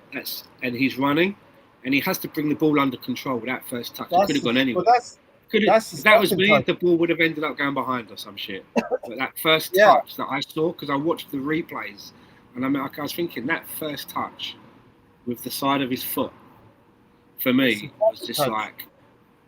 like top class. All right, so Trossard flicks the ball on. And Martinelli's breaking from the halfway line, so very high line, almost like Ange Postecoglou again. But the ball comes to Martinelli. The first touch for me is almost towards the defender. He's tempting the defender to come and get it. And then the second touch is where he hits it with his right foot, and now he's heading toward the goal with the second touch. Right. You know what I mean? I think that's what you liked, right? The second touch takes him away from, because now he's direct, right? And he's No, not I think it was the first touch where the ball comes in, and he just brings it kind of, for me, he can't do the rest of it if that touch don't work because the ball's gone somewhere else. Yes. If that touch doesn't work, you can't do the rest. And that's what Bergkamp used to be so good at. Is Martinelli better through the middle from what we've seen in his career? Not The really seen goals enough that of he it. scored through the middle have Yeah, but been he ended up in that space. yes. He was. I'm not sure if he was like deployed as the middle striker. I'm not Right. sure about it. Maybe he was. I don't know. I've not Yeah. seen the game. I didn't see the game from the. This was I didn't see it from the start. this was I a didn't see goal it. similar to Real Madrid at the Bernabeu, where he did score that second goal as well against Real Madrid through the middle. He scored against Leeds a couple of seasons ago at Allen Road as well through the middle. Similar Is that goals. the goal against Chelsea when he was on the breakaway? That's one of the things that he's got because of his pace. Yeah. You know, if he can get a breakaway and do a very quick counter, he's one of the best players in the team that you want to do it because of he's rapid. I feel like we're missing a trick. We're missing a trick though, sticking him out on the byline. Do you know what I mean? He's getting chalk on his Who else boots. is he going to play? He needs to get goals on his boots, not chalk on his boots. But we've got Gyökeres playing in that position. Yeah, I know. We got Mourinho. Maybe we see a thing where, you know, Eze's playing on the left, starting the game. Gyökeres is starting the game. Martinelli's on the bench. Martinelli is now in an option where he can come on nearly everywhere on that front three. Central. Do you know what I mean? Yeah. It's great cover. We may see the manager decides to take off Gyökeres after 75 minutes and he brings on Martinelli to play that end bit. Do you know what I mean? You never know, right? So it's going to be interesting, and that's what we've got. Is that we do have a lot of variety. Now, if Eze's on the bench, we know that he can come on in a couple of positions. When Madueke is on the bench, the manager looks and thinks that okay, I could bring this guy in a couple of positions, and I think Mikel Arteta really likes players that play in a variety of positions. He's tried it in a defence. Some have worked, some haven't. Do you know what I mean? You know, Timber can, you know, play most places along the back. Ben White's comfortable in the middle as he is on the outside. Yeah, definitely. Tomiyasu, when he's alive, can play most places along the back. Henkape can play in a couple of places, and he likes that. Yeah. I want to address this real quick as well. Fair enough, you still like all different opinions. Like I sometimes watch the more toxic fans feel it's good for not what to put myself through. The thing about this is, you know, Lawrence decided to leave the show. He got irritated by our. Talking about Lawrence, okay. Yeah. Will Lawrence ever be back? And then, listen, we enjoyed the debate with Lawrence. Lawrence got tired of. How would I put this? He got tired of our acceptance of our vision of how Arsenal can be and what we can see moving forward. You have a choice, right? You have a choice if you don't think Mikel Arteta is the guy and you don't think Andrea Berta is the guy, you know, and the proof so far in the pudding has to be eaten, right? But you have a choice if you want to lean one way or the other. But Lawrence didn't want to stay and didn't want to debate these things and got tired about probably being the only one who felt this toxic about it on the show. So that's all I really got to say about it. Positive outlook, LOL. Yeah, that's all I really got to say about that. You know, it's like at the end of the day, if you want to have fish and chips, you go and buy fish and chips. If you want to get yourself some chicken, you go and buy some chicken. If you want a batter burger, go get a batter burger. If you want a spice bag, go get a spice bag, right? Lawrence was too negative.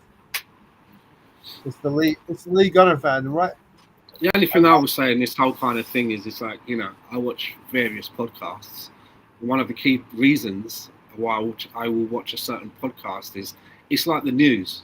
There's loads of channels that do the news, but I'm kind of like, who's bringing me the news? What's the presenter? You know, I need to sort of, for me, I need to kind of feel like I gel with the guy that's, Otherwise, they irritate me. Then I ain't going to watch that news channel. I'll watch another news channel with someone that I feel, and that's how I kind of think. Maybe that's how people use podcasts. But there are some podcasts I enjoy because I like the person bringing me the message. Yeah, I might not even agree with their views. I might not necessarily be there because we're on the same page, but I like the delivery. Do you know what I mean? It's good. I like to. It's good for my palate. There's other ones that I don't watch because it's just not the way that I wanna get that information. That's how I do it. That's how I choose the podcasts that I watch. Do you know what I mean? yeah, And I don't think that this is a podcast here where we're either like one way about the management or whatever, or the other. I think it's quite varied. There are things that we like and there are things that we don't like so much. And it's very different between the people that are usually on this show. The things that we like are very different. It's not all like the same thing. We're not all here because we've all made a pact about supporting the club in one way. yeah. Do you know what I mean? It's like if you listen to the beginning of the show, me and Ray are at different places about Gyökeres at the moment. Yeah, Chris. Yeah. I was just But going to I'm not. mention. But I'm not going to burst a blood vessel to make my point. That's just not how I am. Do you know what I mean? Yeah, It's just not my. like That's not my personality. at the end of the day, you and I, Stan, and all of us watching the show, and all Arsenal fans, watching Arsenal every week and every game, we all want Gyökeres to kill it out there and Of course, score in every goal possible, every game possible, and score a brace and even a hat trick. That's what we all want to do. But love it. we will have balanced discussion and balanced opinion, and I'll give a rebuttal to Stan's opening sequence, and he'll give a rebuttal back, and we'll be like, okay, we'll see how it goes. We want Gyökeres to do these things. Stan is just pointing out, which is logical after 5 games, Gyökeres has scored his goals in two of the weaker fixtures, if you will. And that's facts. We played Leeds at home, and we played Nottingham Forest at home. Now, he didn't come up with duck eggs; he got goals. But we want to see more. We want to see Anfield. We want to see Old Trafford, and we want to see in the Champions League as well. Now, uh, there's a combination of the two coming up. It will be a tougher team, but also playing at home on Sunday. Gyökeres will face Man City, who are a better team, but he'll also be playing at the Emirates, which could help him as well. And that'll be another source of for us to analyze how he's done so far. If he can score at home against a better team, then I don't want to speak for you, Stan, but I think he'll have gone up a notch in our opinions that he scored against Man City. You know what I mean? Oh, of Yeah. course, of course. Imagine if he scores a match winning goal against Man City. Free drinks down the pub for you Yeah, tonight. and that's a Do you know better what I mean? team. Man City are a better team, and that's it. And it will show his progression as well. I can't stand the fact that I'll be right yeah. back. I've just put my glass in the fridge and it's now ready for its next So beer. you So I'll be right frosted back. your glass. It's the only You're way a to drink beer beer. snob. I can't stand Arteta, but I can be balanced. Yeah, fair play to BX. You have expressed your feelings about Arteta, but you can be balanced, and you will. We all hope, right? We all hope that Mikel Arteta is going to be one who can deliver the Holy Grail to us. Lawrence was too negative. He's a League Gunner fan, and here's the other thing. I think I watched Dan, and he's probably the most level-headed fan I've seen in squad. You realize what you like and you don't. That's screaming and shouting every week. No, listen. I think some channels can some channels will like collect a billion of people, and those billion of people, whether they really believe in what they're saying or not, they're maybe performing a role as well. It's a little bit of a dance that they're doing. You know what I mean? There you go.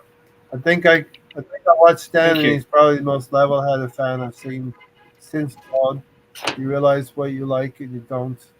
You're not screaming and shouting every week. We have a balanced discussion. You know what I mean? Thank you. I also want to say as well, it's so sweet that you mentioned Claude as well. I got to know him a little bit, not very well. And funny enough, before I ever sort of like really actually before I ever spoke with Claude, and I just saw him doing his thing, which was a much before I ever started doing any kind of podcasts. I was a little bit wary of this guy. I didn't think that he was maybe someone that I would be able to share much with. I like to do podcasts with people that I think I can have a pint with. But we ended up being on the same channel and spending time behind the channel, talking Hmm. as well. But such a lovely, charming guy. Such a very lovely, warm, and charming guy. So yeah, thank you for that comment. Yeah. Thank you for reminding me I of look, Claude. as all fans and Claude was as well. When you're a fan and you care deeply about your team, you want your team to do the best that they can, and you want them to win games, and you feel so close to the team that you want it for yourself, and because everyone wants to go out of their home and feel like they can carry the badge on their shirt there with pride, and you just and you're going to call it out if you don't like what you're seeing. You're going to call it out, and even if we beat Nottingham Forest 3-0, Stan, as we did on Saturday, why didn't we score four? Why didn't we score five? It's the endless pursuit of perfection, and you wouldn't be in the game if you weren't doing Well, we did well against Leeds, that. and I think that's kind of really what you want to see is that when you play a lower team, you want to batter Yeah, them. If you're playing a team that's come up, and you're supposed to be a team that's fighting to win the Champions League and the Premier League, you should be able to put four or five behind those teams without sounding like greedy or whatever. But it's nice to have those little displays of dominance where everybody else in the league looks around and go, "You just put yeah. five past them. That You know, and we've got to play them in two. We've got to play them in when 2 you weeks. We've got to keep this yeah respectable." You know what I mean? It's nice to have a little bit of that going yeah about when you, you have a right? 5-0 scoreline, that people take notice of that. Tiger says Stan has great insight on things about Arsenal. So Oh, cheers, Tiger. yeah, Thank you. there you go.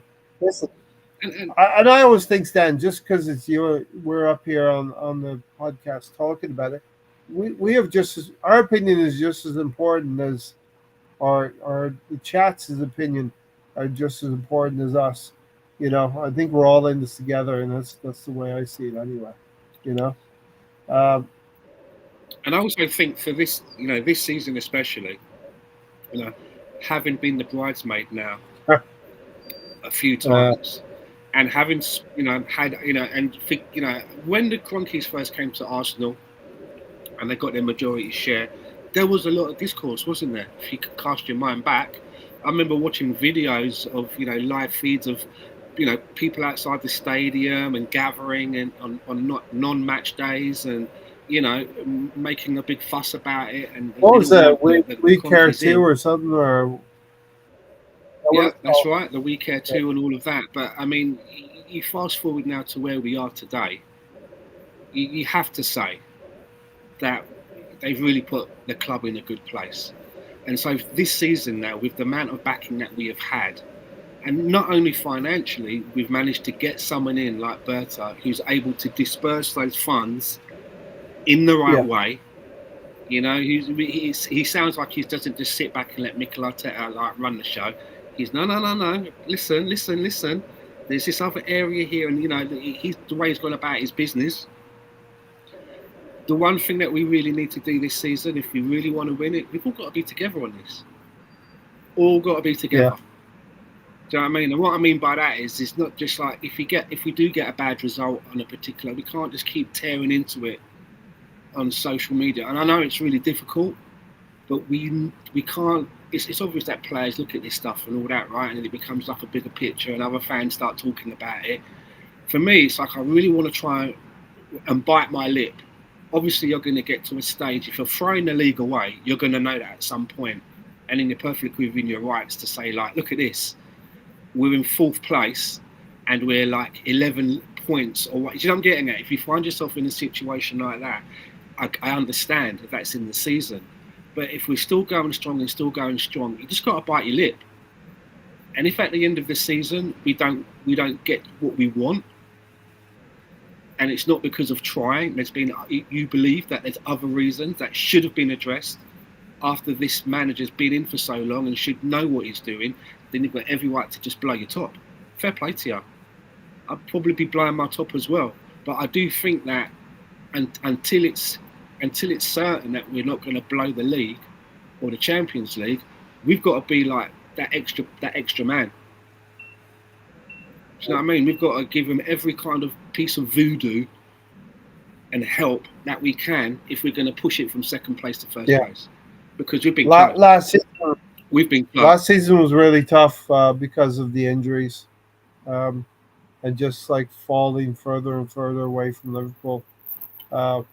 We were in a position. We were really in a position. I feel like where we could have, if we strengthened in January, we could have met the gap closer. We could have gotten to Liverpool. They were not. They were not the invincible that they'd like to tell you they were. But Berta, like you said, Stan, that we are a well-run club because we can see maybe where we were 5 or 6 years ago. We can see Man United are in that position right now. You know, they're making the mistakes.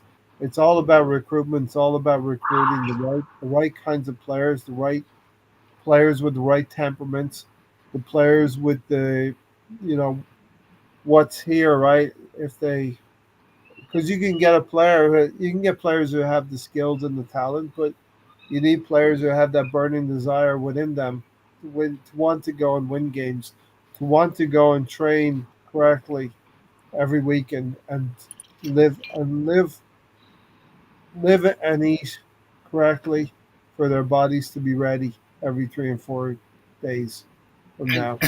and I look back at, when we were signed, when we were linked to Madueke, and I was pissed off. And to those of you that weren't here earlier when we spoke about it, and you hadn't seen when we spoke about it at the time, I was never pissed off because I thought the player was shit. It was never a case of why buying, looking at this guy or thinking of buying this guy, he's shit. It was more for me about that optic about not another Chelsea player. Why are we putting money into their pocket again and helping? We It was said, more of, yeah, I wanted to get away from that. But I look back now, and hindsight's a wonderful thing.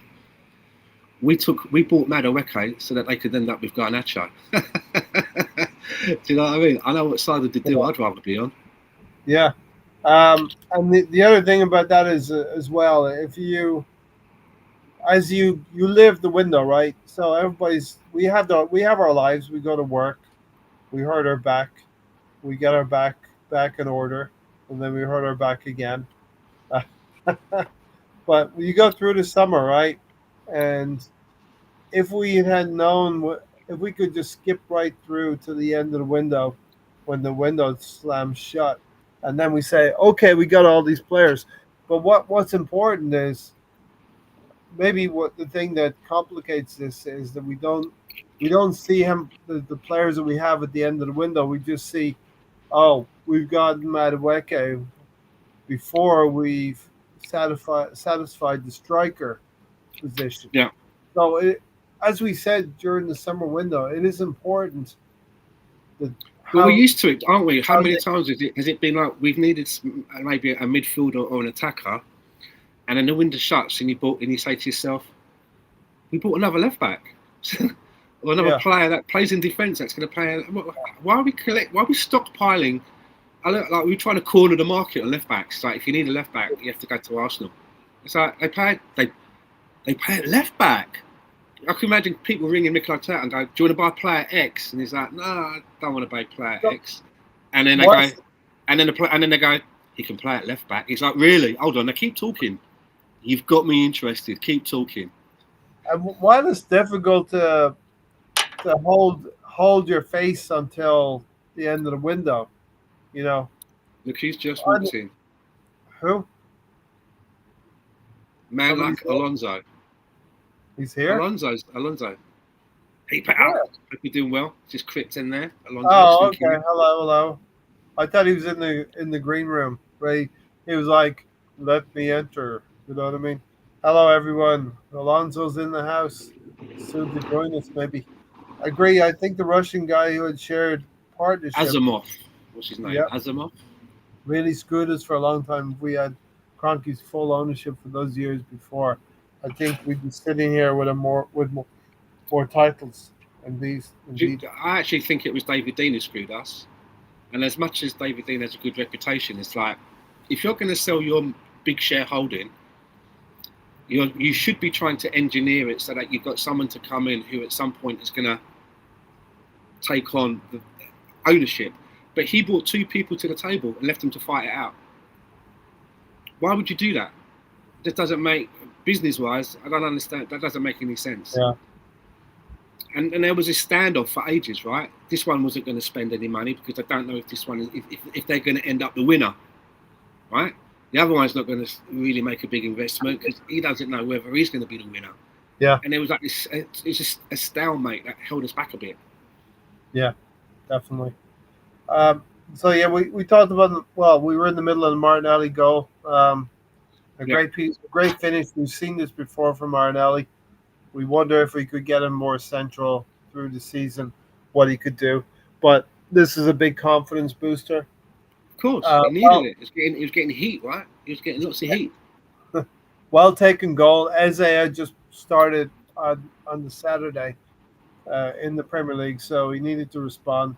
And something that's been noted on people's timelines is the camaraderie within the squad, because we had a lot of the players come to Martinelli and say, "Well done, we're behind you, we believe in you, you have a part to play in this season, and you just basically won us 3 points here in our first Champions League game to kick off our campaign for Europe." I mean, when it comes to culture, I think it's hard to match it at Arsenal. And when I say that, it's only through Arsenal Glasgow because I don't follow other clubs and I don't really know what their culture's like. But as a supporter of this club, it impresses me. We were just saying earlier about the way they treat a player when they sign them, the welcome that you get, you know, the way that they bring you in and the little things that they do. It's, you know, even re-signing contracts, they make a little deal out of it. I mean, for me, the best one was with Miles Lewis Skelly. Mm-hmm. When he re-signed his contract and they took him for a walk and they brought him out onto the pitch and they had in the stand people waiting for him, his you know, family members, people that he went to school with, you know, people that he was friends with, people from the neighborhood. That's I mean, you have to organize that shit. That takes time. You organize that shit. You got, do you know what I mean? And it's like, and they're willing to do that. And if you're a player, especially a player like Skelly, who supports the club and has come through it, it's those things that make you want that make you, when it comes to another negotiation, you'll remember that and go, no, I'm staying here. I'm staying here. I'm not going to go over there because this is where I want to be. Do you know what I mean? They value me here. You remember these little gestures. Yeah. And it's culture-wise, you can't beat Arsenal for the culture. Yeah, definitely. And it's a big family, right? It's a big family within the squad, and they all want to get the best out of each other. So Trossard assisted with the flick. Martinelli took it all the way in, shooting just under the body of the goalkeeper, which is important, you know. It's very hard for the goalkeeper to reach toward his body when he's expecting to expand his limbs to dive for a corner when he thinks the ball is going to go into the corner of the goal. So the two goal scorers, right? They've come off the bench and they've made the difference. And one of the biggest criticisms that Mikel Arteta has had to face is his substitutions and how late he makes them. Well, he made these ones, didn't he, around about 70 minutes. So which is good for him, right? You know, players get an opportunity now to actually make a contribution. And I'm hoping that we were talking earlier about learning from things. I hope he sees that and actually, you know, he's like, that was all right. This is comfortable. This jacket I'm wearing of I can do it. I can risk it. I've got players on the bench that when I bring them on, they're gonna have a go and they're gonna try and make something of it. And hopefully it encourages him to continue to be this way and get rid of that stigma about not trusting players, bringing them on too late, which ends up, what's the point of taking Saka off in the 85th minute and bringing someone else on? We could have done with Saka maybe coming off on the 70th minute or the 65th minute. If we're 2-0 up and we're coasting, why not? You can rest a player, especially when you know that we've run them into the ground so many times. A Henkape can come on for a Gabriel Megalegs. A Mosquera can come on for a William Saliba, and we're not going to be all. There's the join. We can see where the join is now. It's going to be seamless with some of the players that we've got. And another player that I'm really interested in seeing a little bit more of is Nordgaard. Yeah. And again, another canny buy. This isn't a player that's come from abroad or hardly featured. He knows the league. He was a captain at another team, was a main player. So I think he's going to be quite helpful for us as well when called upon. If you think that Jorginho was a good soldier when he needed to be played, I think Nordgaard is going to be just as good. Do you know what I mean? He's got that experience. Yeah.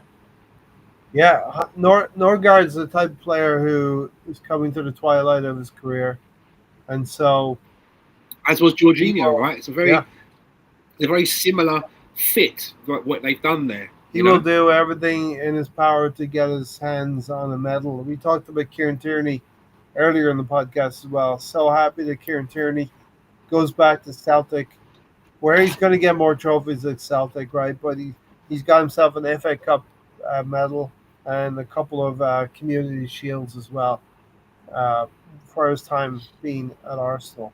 And that's what we want from this group. We want this group to go on and win trophies as well.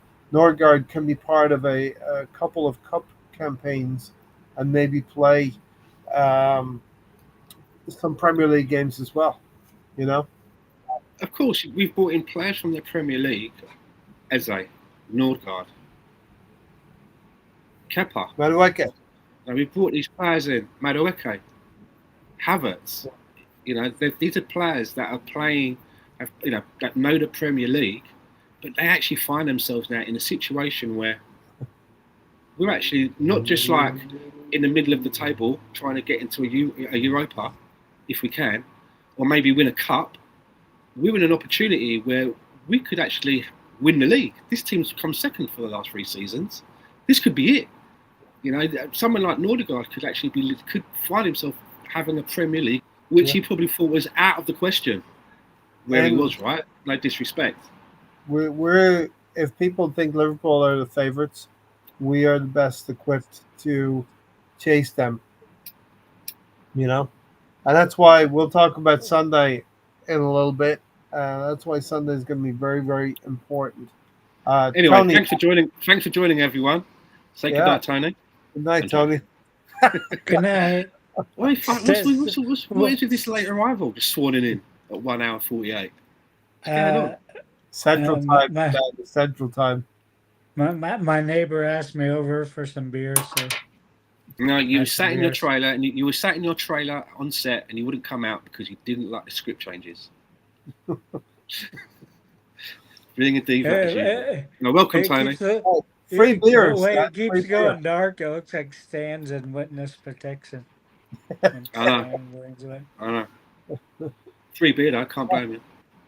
All right, Tony, Martinelli. Martinelli showed up in Europe. Trossard showed up. Trossard showed up. Exactly. Well taken goal by Martinelli in Europe, Athletic Club. And then they returned the favor, right? We were just saying that that was the first time since 2016 that Arsenal had two players, both with a goal and assist off the bench. You hear that chat box? That's why we have him. See what he's bringing there. You see the little stats, those little nuggets. That's what Tony's bringing. Go on, There was Tony. a guy called Say, Stato in say it England, again. right? Say it again, Remember Tony. Stato? Say it again. Let's hear that stat again. It's the first time. Oh, Where'd we go? there we go. Bring them Oh, back. go on, Tony. What were we doing the countdown there? Since this was the first time that two players got a goal and assist coming on us subs since 2016. I did the countdown for you, Tony. That's Like pretty a good. little drum I roll. like that stat. I like that stat. It's too many times we bring on a player and it's just a left back for a left back. This person is not going to make any contribution. It's just to eat up time. Now we've got players like Tony said that are coming on, and that's brilliant. Go on, Tony. Yeah, it's nice that you're just not sitting there, oh, let's bring on another left backer. Let's bring on another defensive midfielder. And now you can bring on Tassard or Martinelli that might get you go in there and get a little robbery and get you the 3 points that you needed for winning the game. So Yeah. How important will it be, Tony? I mean, this is one win, right? But it gives you 3 points. It gives you a good start, a good launching pad for Europe. yeah, And what's it was definitely a good smash and grab. You just wait until 70th minute and you make your I like substitutions that like you're smash and supposed grab. to. yeah, That fits. That fits, Tony. Smash and grab. See, yeah. see. This is what Tony's bringing. The Martinelli did the smashing, and Trossard did the grabbing. Right. Uh, Yeah. nice, nice. Here comes all the cavalry are here now. Oh, Calvary. Everybody's coming. Wherever Tony goes, Alonso is sure to be followed. This is just so. Unfortunately, This is just so Alonso strolling in at 152. One, It's a trademark. It's part of the show. Welcome, Alonso. he's picking up his appearance Hello for there. this man. He's getting his appearance fee, a late substitution. Martin Keown. I feel like Alonso has nothing to do on Thursdays, but he You're on just board, sits there. man. What are No, you doing? no, you Alonso's coming with just enough minutes so that he still gets his medal if we win at the end of the league. He gets to get a medal. So, you know what I mean? Threshold. The minutes at the end of the season will say Alonso, 450 minutes, You're right, man. like Reece Nelson. He's like Martin Keown in his last season. He's not a Gabriel or Saliba getting the 4,000 minutes. No, that's Dan and I putting the hard minutes in. We're putting the hard minutes in so you guys can show up Yeah, go and on. score. Come on, I brought good facts and Dan, good. we got sayings. Martinelli and we got Trossard over here.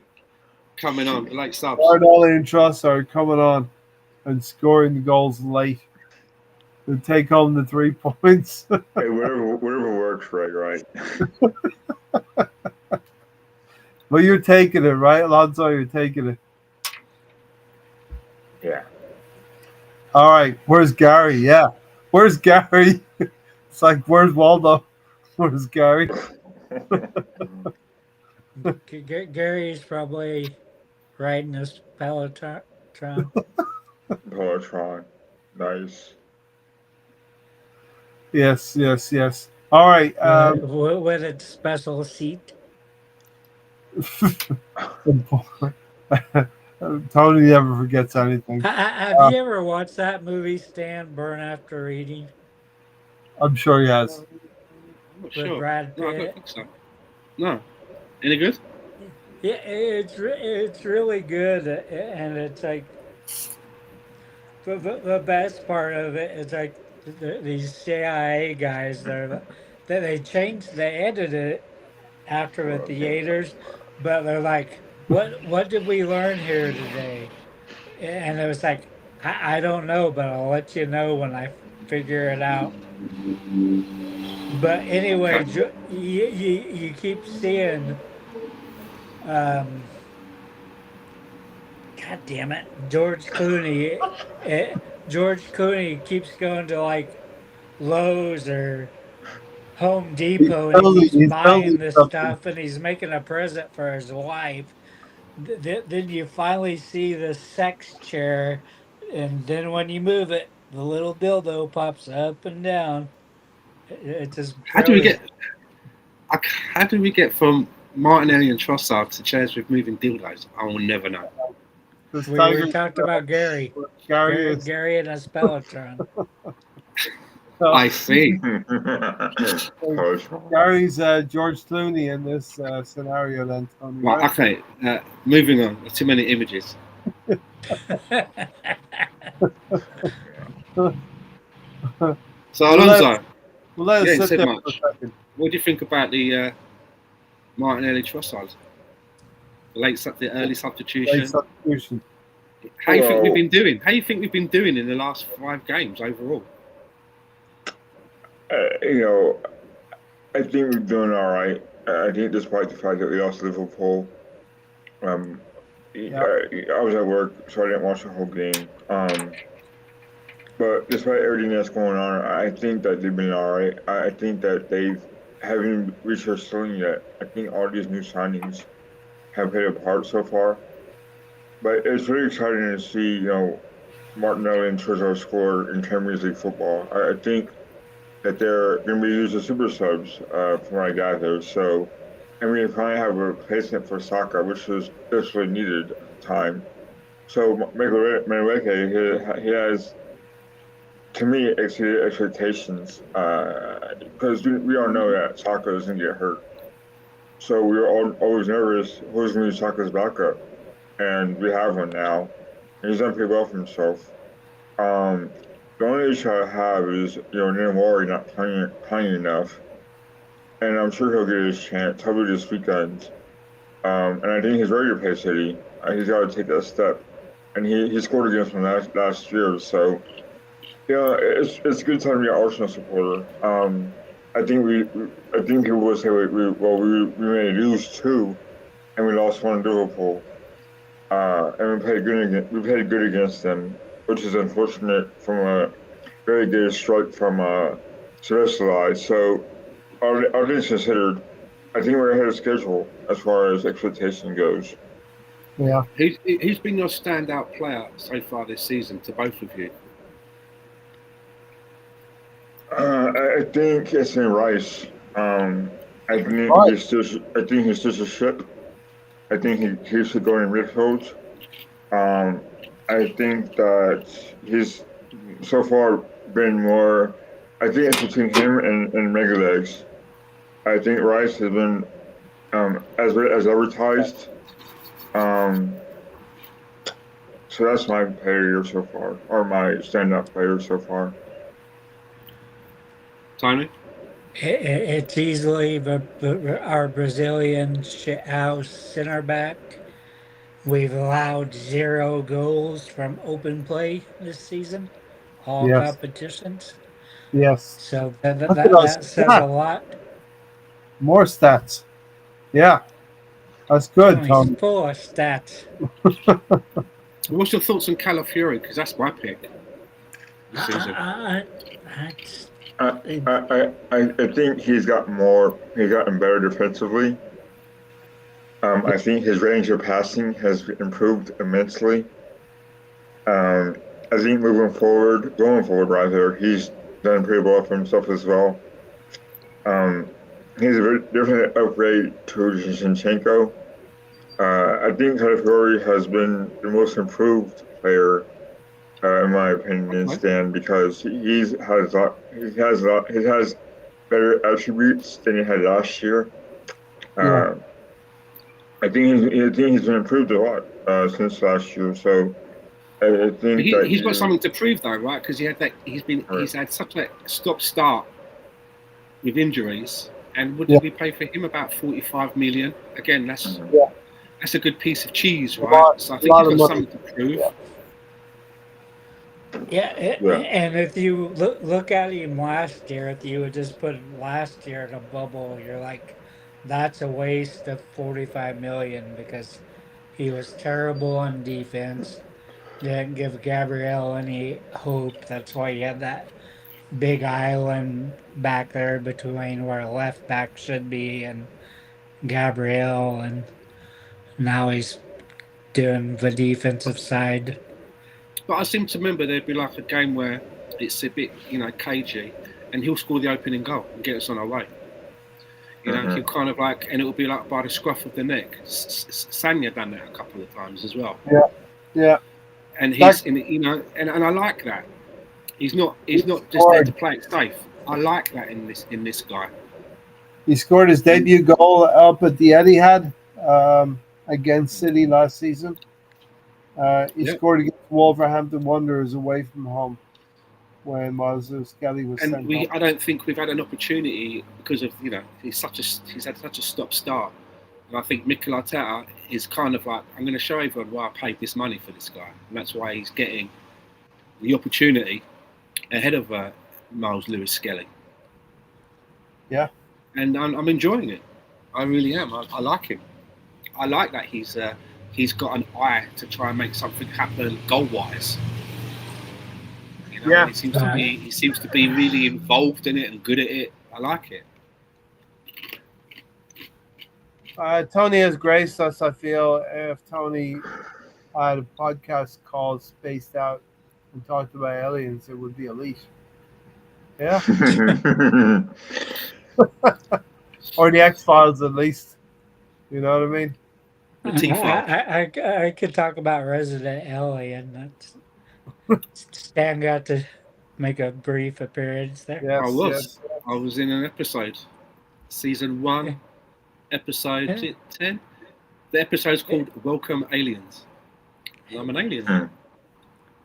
That ended up being a pretty good series. Oh yeah, very good. I enjoyed it. Alan Tudyk. Yeah. Very funny guy. Yeah. Did you end up watching all of it, Stan? Or? No, I only watched the episode that I was in, obviously. You fucking diva. Stan's a diva. So where are we then? Come on. What are we talking about now? The next game is Man City. Yeah, moving on to City at the weekend. So is that home or away? We are playing at home. Okay. Liverpool will have played the first game of the weekend. I think they play at home against Everton, so it's that's right. They've got a local derby, isn't they? Derby, yeah.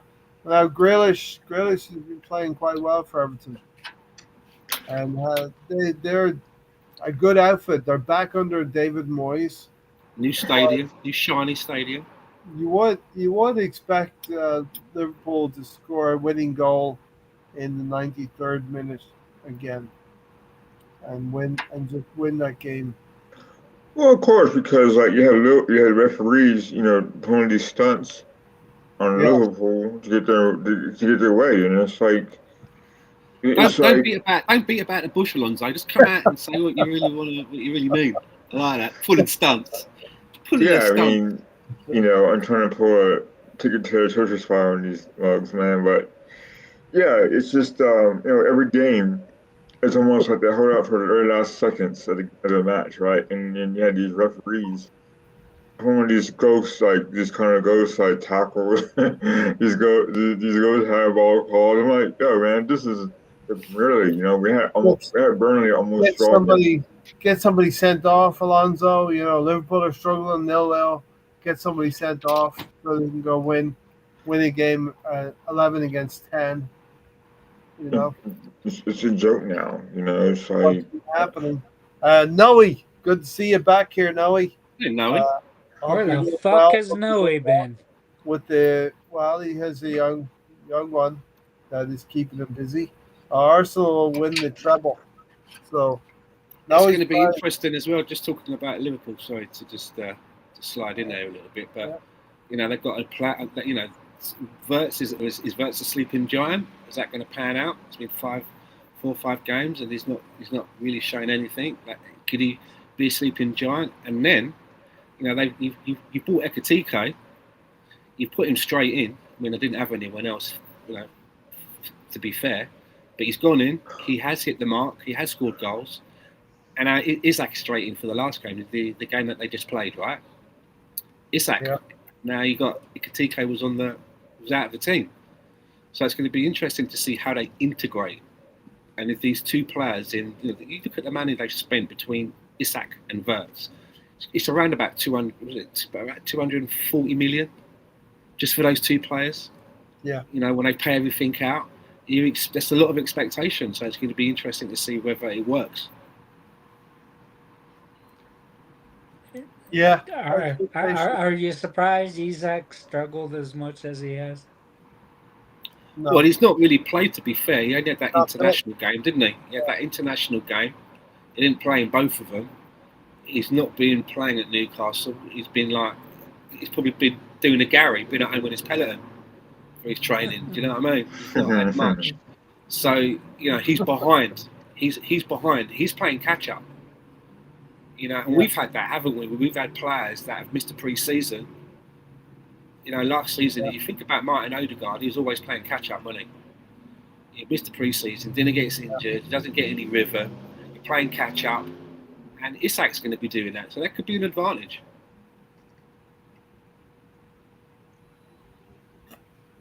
Definitely.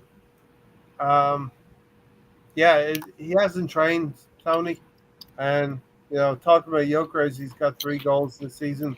So he's basically got a 3-goal start on Alexander Isak.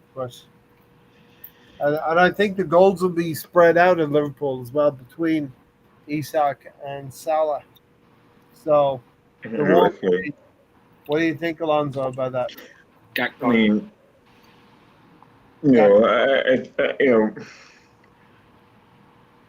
you can make the argument that this can be a disappointing Liverpool team because everyone will want to score, everyone will want to start. Wirtz hasn't done much there. If you look at the scoreline, they barely win games, right? 1-0. And so, at some point, as a Liverpool fan, you gotta be worrisome about that because there's so much offensive talent there on a certain 11. And people forget about Gakpo, like Stan was saying, and they have other players as well, like McAllister and Szoboszlai, and they have a pretty well good team. However, when you add too many pieces at one time, it doesn't always work out. I think with Arsenal, we got these players in that know their role, can play multiple positions, and they're not afraid to take risks. And for Liverpool, they had a tough task of trying to make things work, trying to make it work, rather, with Idueke, Isak, Wirtz, and other players as well. So, and Cody Gakpo. So, you're waiting for a high-scoring match for that team. However, at one point they just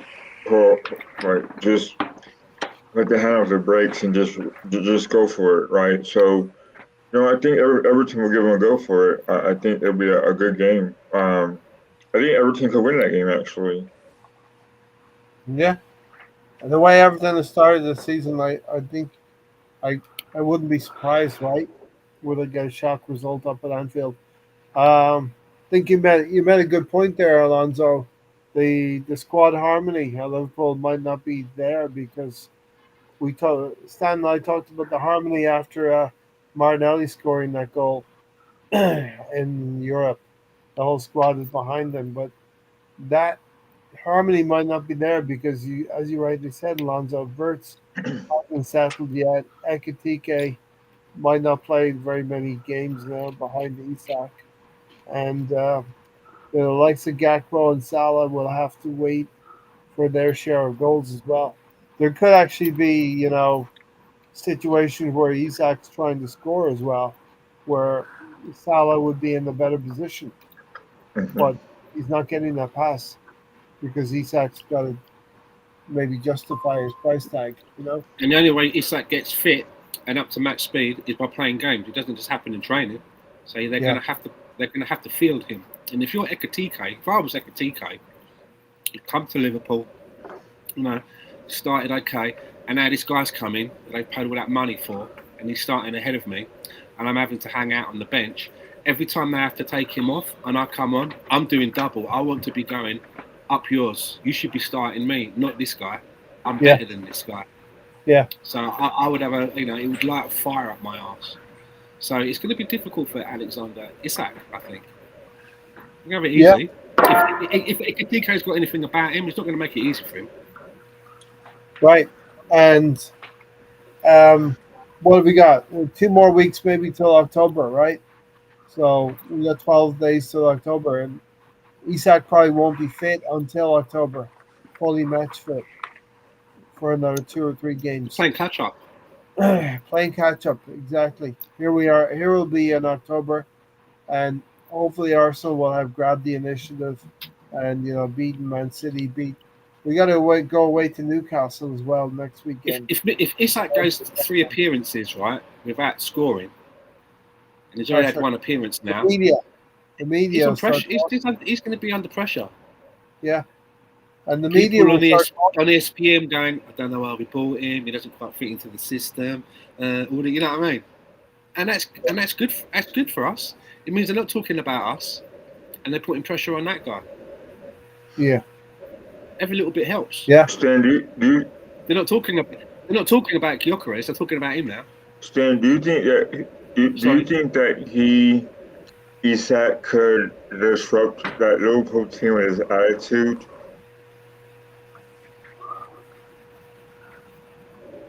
I mean, he's shown you what he's capable of. Yeah. He's already shown you what he can do. The people that, and he's also shown you, the people that he takes his advice from and all that sort of thing. So, it wouldn't surprise me if, a couple of years down the road, he doesn't want to sign a contract, and maybe he's got a Madrid. Madrid is whispering in his ear, depending if he does really good in England. Who knows? But he's shown you what he's capable of, and to a certain extent, to be fair, I think to Gyökeres. Yeah. I mean, he's a little bit older. He's probably more settled, but what he's doing, building a cabinet. Ice cubes. Sounds like one of his lodgers, as we call them, are trying to escape. Wow. From the Or he's shoveling. Why don't you mute him until he comes back? He's at the coal mine shoveling coal. Can you mute when he comes back? I'm done making sounds. I'm done. Fucking fuggle niggle, isn't it? I said boy. I said boy. What are you trying to do, man? Oh, he's zooming in. What the hell is that? He's making his entrance. The Undertaker. The Undertaker. Undertaker entrance. Right. Hi, Tony. How you doing today, pal? I'm doing all right. I would say another thing as well. As we were just talking about Liverpool, and we should be talking about the Man City game. One thing I'd like to say, if I could take one player and put him in the Arsenal side, which I think would really be Cody Gakpo. I think if we took Cody Gakpo and put him in Arsenal on that left-hand side, you'd see a difference. You'd see a really good difference. Madueke over Eze. I'm talking Cody Gakpo over Eze. In the starting 11. Over Eze. Yeah, because as we've already said, and people in the chat box have said, it's not his best position. Eze's got more quality. Is Odegaard, yeah, right? But Eze's got more quality than Odegaard.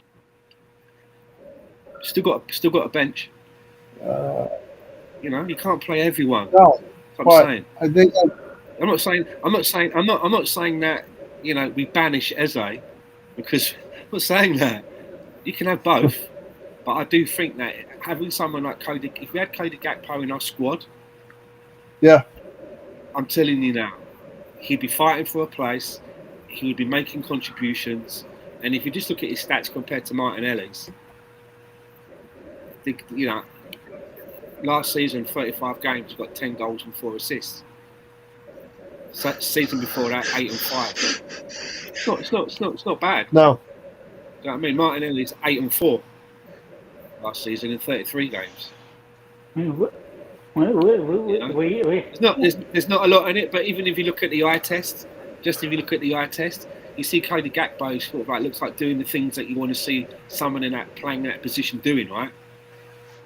So I'm just saying, just putting out. I'm not saying that we banish Martinelli or anyone, but adding Gakpo or something like that would really. Do you know what I mean? Yeah. That we always say that we're missing something. There was a while after what was his name? Who was that? What was his name? The midfielder. Oh, his name's gone out of my head. The midfielder after Vieira. Gilberto. Yeah. After that, we always felt for a while that we never ever got a player of that kind of profile. Do you remember? We're kind of missing something. And now I still think that we've not really nailed down that left side. It's open. It feels open still to me. There's options. Don't get me wrong. There's options. But you know where you look at the right-hand side and you think, well, if everyone's fit, Saka. That's nailed on. You know, left centre-back, Gabriel. There's positions which are nailed on. And I don't think the left has been nailed on yet. No one's grabbed it and said this is now mine. So that's why I'm still open for having something else. That's why Rodrigo was your top choice, wasn't it? Yeah, he would have nailed that. Who knows? As the weeks go on, and obviously at some point Saka's going to come back, right? So where does Madueke go now? That joy on the right hand side will be under threat. So then he's got to fight it out on the left with with Martinelli and Eze. That's quite interesting. Do you know what I mean? That's quite, a triple threat match. That's quite interesting. Make it a triple match street match as well, where there's weapons involved. Excellent. But what I like about it is that so many times in the past, and for me, my biggest example of this was when we had Hector Bellerin playing at right back. It felt like for ages and ages and ages, we never had anybody else. No one that we would trust. It was Hector Bellerin until his legs fell off. And I think that when you have a player that's in that situation, and I've said this before, they find themselves in the middle of a match and they're having a stinker. You can con yourself. You can say to yourself, I know I'm having a bit of a stinker today, but you know what? Next match, I'm going to make up for it. I know I'm going to be much better in the next match. Because you know you're getting picked. And what happens? You're in the middle of that next match, and guess what's happening? You're having another stinker. You're going for a funk, but there's no one else to. Now we've got players that have got people chomping at the bit, places that are under scrutiny. There's there's a lot of starting places where there's options. It's got to be lighting a fire under your bum, and that's why it was so good to see. This was Tony Trossard and Martinelli coming in off the bench and not just being like crash test dummies to take up the space. They won the match between the two of them. One scored, one assisted. The next one scored, the other one assisted. That's what you want, and it also sends a message out to other managers and that. Right, this team is strong. They got options. Sorry, Tony. I was gonna say I wish we took the 50 million from Barcelona for Bellerin because that was after he hurt his legs and was basically worthless after that point. But there's a stat about how many goals and assists that Trossard has had coming on as a sub. It was a crazy amount. For Arsenal, who is career? For Arsenal. It does seem that way, doesn't it? That he seems to, just looking at the eye test, it does seem that coming off the bench, he seems to be more successful than when he starts the game. Mm-hmm. But he's also known, isn't he, for knocking on the manager's door and going, you got to put me in the starting lineup. Look, look what I'm doing. It's hard to argue, right? But who knows? He's just had his pension fattened up a little bit with a nice little extension. Maybe he'll just stay in his lane a little bit because he's going to get minutes, and if he can continue to do that sort of a thing, why not? Why not be a Ronnie Rosenthal? That's going back a bit. Being able to be that's an old player that used to play for Tottenham, but he used to come off the bench and always do something. You know what I mean? He never would start a lot of games, but he'd come off the bench and he'd do something. Why can't he be that guy? Or you can People remember that shit, right? As well, people remember that shit. you can go back shorter and you can do it with Giroud, how good he was with us coming off the bench. Hey, it never bothered him losing the starting spot. He would still go out there and play with all he had. Another two players which we had, which were excellent that they were at, was Canu and also Sylvian Waltord. Mm-hmm. Again, you have to be able to have these players that can come off the bench. That's what someone like Madueke is capable of. Eze is definitely capable of it as well. Trossard and Martinelli are capable of it. That's four options that know how to either create a goal or score one. We're in a good place. I really do think we're in a good place, creatively. We've not even mentioned that Kai Havertz is coming back. He knows where the goal is as well. Gabriel Jesus, who knows how long he'll be with us. But, we've got a lot of options now, creatively and to score. Stan, did you see both of the team photos of the entire team? There's one of them that looks like Jesus is photoshopped into a photo. It just doesn't look like he's... Really? You'll have to send me that. Yeah. I'll have to find it again. Stan, do you feel that Martinelli could be a central forward at some point this year to be more effective? I'm not against trying it, if depending on who's available. And I remember when we had him, and he wasn't too long with us. A lot of people, would say, and I was a little bit thinking like that. I wonder if this is a guy that can play. And I thought that for a while, but he does look to me that the way that he likes to play his game, he seems to like that wing play. Mm-hmm. And he seems to not only he doesn't do that wing play where after he gets after the halfway line, and then halfway after that comes into the middle. He really likes to take it down to the corner flag, where he's standing there looking side at the goal, and he tries to do something, either a cross or take it round someone, and that's a proper winger style of play. And I don't know whether that's instruction or the way he likes to play. But I think it's instruction, because if you remember his first year in Europa, when he stole that ball, he just went dead down the middle and kicked the ball back in the back of the net after he had passed everybody. He just went straight all down I can the tell middle. you is that when I do my FIFA career mode, and you can add positions to a player to make them play, I always put Martinelli to play as a striker if needed as well. So.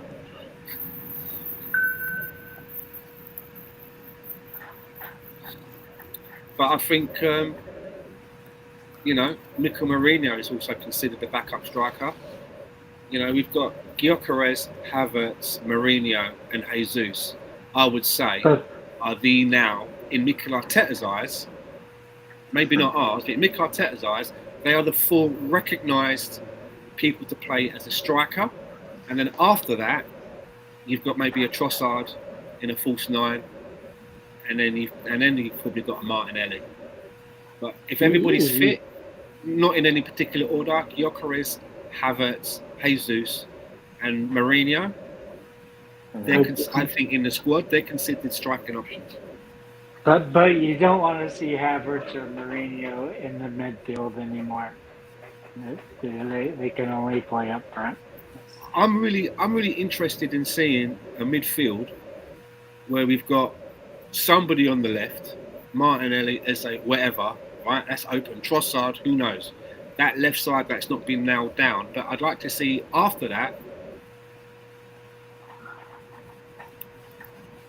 maybe a Rice and Havertz. Wow. Okay. Or an Odegaard and Havertz. Because I'd like to see whether it'd be like when we're on the ball, Gyökeres and Havertz are working as Havertz is working like when Bergkamp used to work with Henry. Henri would come in off the left, but he would be at the top of the Christmas tree. He's the angel or the star on the Christmas tree. And you had Bergkamp doing stuff just a bit behind, a bit deeper. Maybe Havertz. I'm trying to see whether, it's not a 4-4-2. It's not a 2 necessarily, but Havertz is coming in. He knows where the goal is. No doubt about it. Yeah. I think if Havertz is fit all season and is being picked regularly, he can get over 10 goals. Easily. Do you know what I mean? He was on his way to that last season. No doubt. Could you always go for the crazy formation and go 4-2-2-2? Yeah. With some wing backs. 4-4-1-1. I'd go 2-2-2-2-2. That's what I'd do. 4-4-2. That's the thing, isn't it? It was 4-4-2 for so long, but someone decided that we're going to get rid of a striker and add something more in the midfield part of the game. Right. So what do? Do you know what I mean? If you want to play with 2 strikers, you've got to be disciplined that people have to come back into the middle and help because that was probably whoever's playing wide, one of them or 2 of them have to come in at some point because you've only got 2 midfielders. One of them's going to be a deeper one, a defensive-minded one. One of them's going to be more attacking-minded. So there has to be a lot of discipline. And that's why if you're going to do something like that, someone like a Havertz, who's not an out-and-out, you want him to be able to, he can come back when needed and come into that midfield area, but he can also move up and be like a second striker. And I think that's what Odegaard was supposed to be doing for a while, especially when he had that good season when he scored the 15 goals. And it was just so unfortunate that he fell on that shot. I watched that. You can't blame, if he's just come back from a shoulder injury and he's just landed like that, again on that same shoulder. You can't legislate for that. You can't say, he's injury prone. That's the sort of injury that you don't legislate for. It's not like, he's torn. It's not like a Tomiyasu where it's like, he's torn. That muscle's gone again. That muscle keeps getting strained. Hopefully, a shoulder injury. You can't blame a player for shoulder injuries if they're being. Hopefully, this brings one area, as Alonso said. Hopefully, this brings one area into the spotlight where he can play. He's got to, man. I remember, Stan, I used to give Wilshire such a hard time for not playing with a bum shoulder. And now after 4 shoulder surgeries, I'm like, fuck. Now I know. Exactly. Yeah. He really landed on that. And if that was, I don't know if it's the same one or not, but it was a proper, he took a bad bump, as they say in wrestling. He didn't hit the mat. Fuck his head in. We started out the podcast talking about mascara, or as Tiger says, mascara, or BX says mascara, not mascara. Mascara. Did you know that you came up with mascara? I came up with mascara. I did. Mascara. Do you know how it came up though? With makeup? Yeah. His sister went in there and just took coal and put it on her eye. Saliba won't be playing. This is going to be a huge game for him, with Haaland, who's likely to line up against him, and may even try to challenge him, Alonso, rather than Gabriel. You know what I mean? Haaland might target mascara.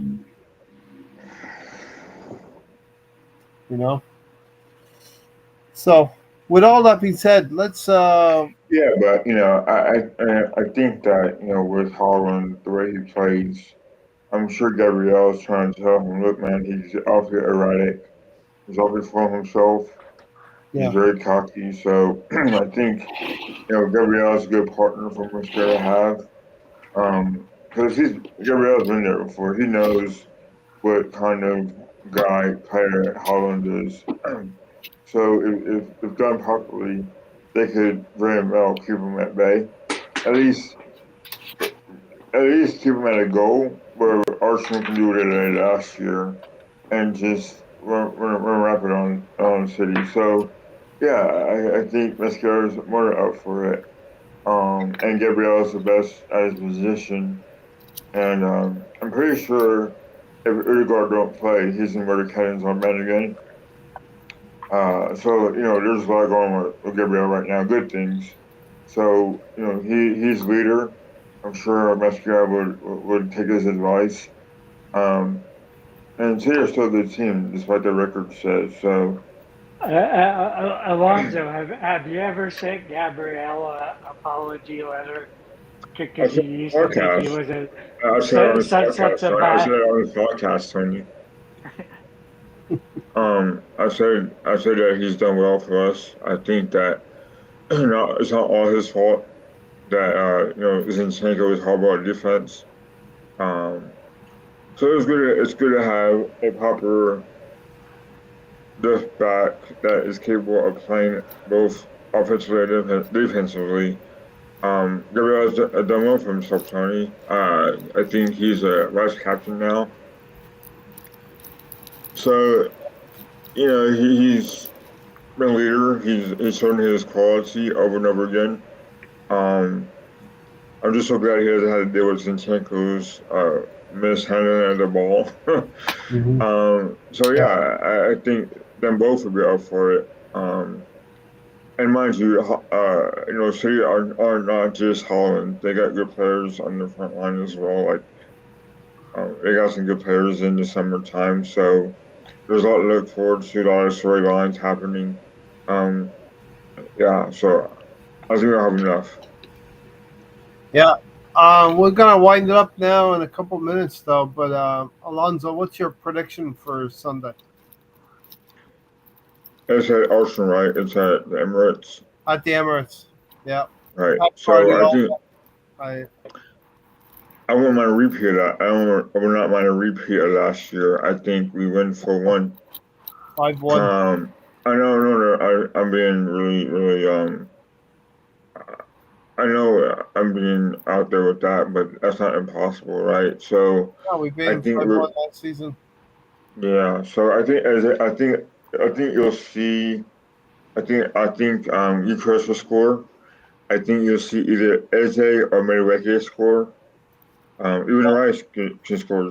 I think Rice is going to score this game as well. So I think you'll see a new kid on block score a goal. I think Rice is going to score. Um, I think they put a shift in against Howland in the front line. So I just can't wait. Yeah. It's time for a Gabrielle goal. He hasn't had one in a while. I know. I thought he'd do that at Anfield. It could be. You could be looking at one on Sunday as well. A set piece goal. The, the, Busquero Haaland comes Sunday. the, the, the games that hinge on if we come out like we did in Liverpool, set up for a draw, not go out there to try to win it. We just Yeah. need to go balls to the wall and try to win Man it. City are there for the taking, Tony. If we go for it, I think we can beat Man City. You know. Yeah, If we're- I think we could easily beat them, but it's if Arteta decides to say, "Hey, let's go out there and go for it." if we're pensive or cautious, I think that's where we could get into some problems as well. So I think we beat. I think we beat them 3-1. I'm going to go for a 3-1 scoreline. That's the score I was going for. You're going 3-1. Okay. Stan. Yeah, I was thinking of the same score, but I think a couple of things about this fixture. I think for me, it's really important to see Gyökeres scored a goal in this game. It's a home game. It's against a team that's considered a rival. He's only scored in 2 games so far out of 5. He scored 3 goals, but only scored in 2 games out of 5 against what I would call the lower echelon of the teams. Yeah. I would love to see him if he gets on the City. He scored against City before, right? In Champions League. Champions League last The season. hat trick. Yeah. The hat trick, right? So he should, try and get him on the score sheet for this game because it will give a lot of confidence, not only to him but to the fans. But one of the ways that I think you get at City is, as good as Haaland is, right? With Haaland, he's very good at receiving the ball anywhere in and around that box, and within 2 touches, put a shot off. If it was Football Manager and you look at the attributes, right, his finishing would probably be 100. He's just got great finishing. But what you're not going to see Haaland do is do loads of step overs and take the ball past players. And with Haaland, right, because of the way that where he picks the ball up and within 2 movements can get a shot off, our defenders, I think, are very good at coping with that kind of a striker. Yeah. Because they can be in the right place when he's going to be there. They are strong enough to muscle him off the ball. Do you know what I mean? They're good enough to read the game, which doesn't give Haaland the chance to get those 2 touches with one of them being a shot. It's not like he's going to be running along and doing step overs and running. Do you know what I mean? That's not his game. So I think that our defenders definitely have everything that they need to keep Haaland under control. And you would say that he's probably their biggest threat. And I think we can keep him under control because of the way he plays the game. I think if you gave Gabriel a calendar of the schedule, that's one of the first games circled because he just loves playing against Haaland. He loves shutting him down. He loves doing the body language and antics and stuff because he knows he can shut him down. There's 2 things. Great point, Tony. Great point. Because that's why he scores, because he's a big fucking brick shit house. But when Arsenal has 2 big shit houses in the back, and they're good at reading the game, then you can shut him down. A great point. When Haaland came to the Premier League, he was the destructor of many defenders, and Gabriel had to learn a few lessons. And I think Gabriel is the player he is now because Haaland was in the Premier League, and he stepped up to the plate in terms of being able to defend Haaland more physically, and I think it's the making of him. Alonso, I think it's been the making of Gabriel, is having Haaland there as the competition. Roy Keane and Patrick Vieira talked about having each other as opponents to make them better, to hone their craft. I think we have something similar now with Haaland and Gabriel. It's a rivalry, one of the biggest rivalries in the Premier League. Yeah, I just can't wait until Gabriel scores a header and bounces the ball off of Haaland. That'd be funny, but knowing Arsenal, you probably get red carded for that. Well, question. Funny, but we shouldn't be one of the biggest, when you look at rivalries, back in the day, player rivalry, one of the ones that went on for quite a while was Patrick Vieira and Roy Keane.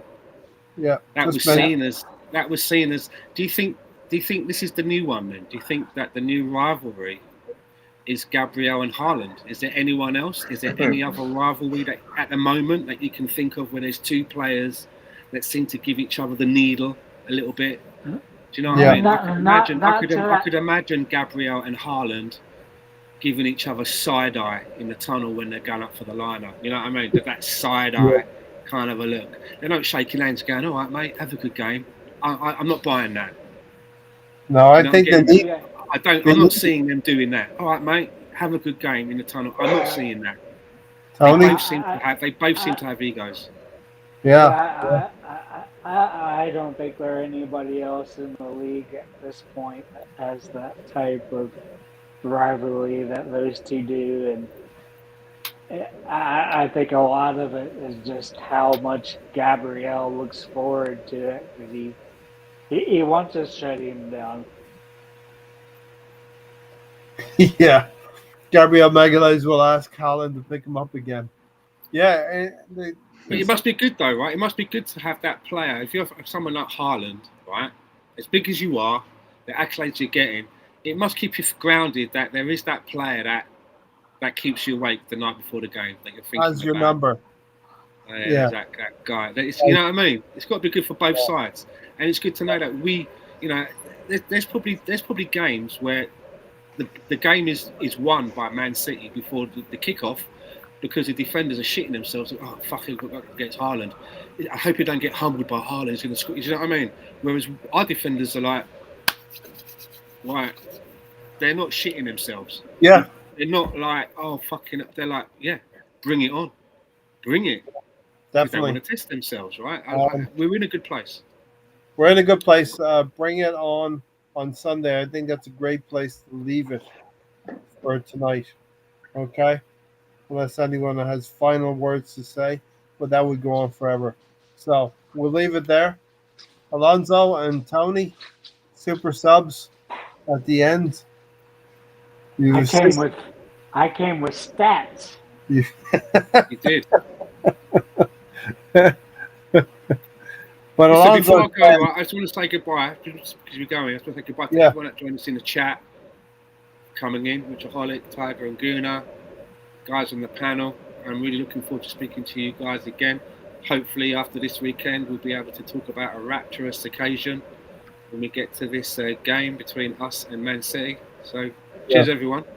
yeah. It's a very important 7 to 10 days coming up. We got Man City at home, and then we go to Newcastle, and hopefully turn the tide of our recent events at Newcastle. Alonso, Tony, thanks for joining. Stan, thanks for joining. We'll take it out of here now, and we'll see you on the next one. Take care, everybody. Good See you night. guys.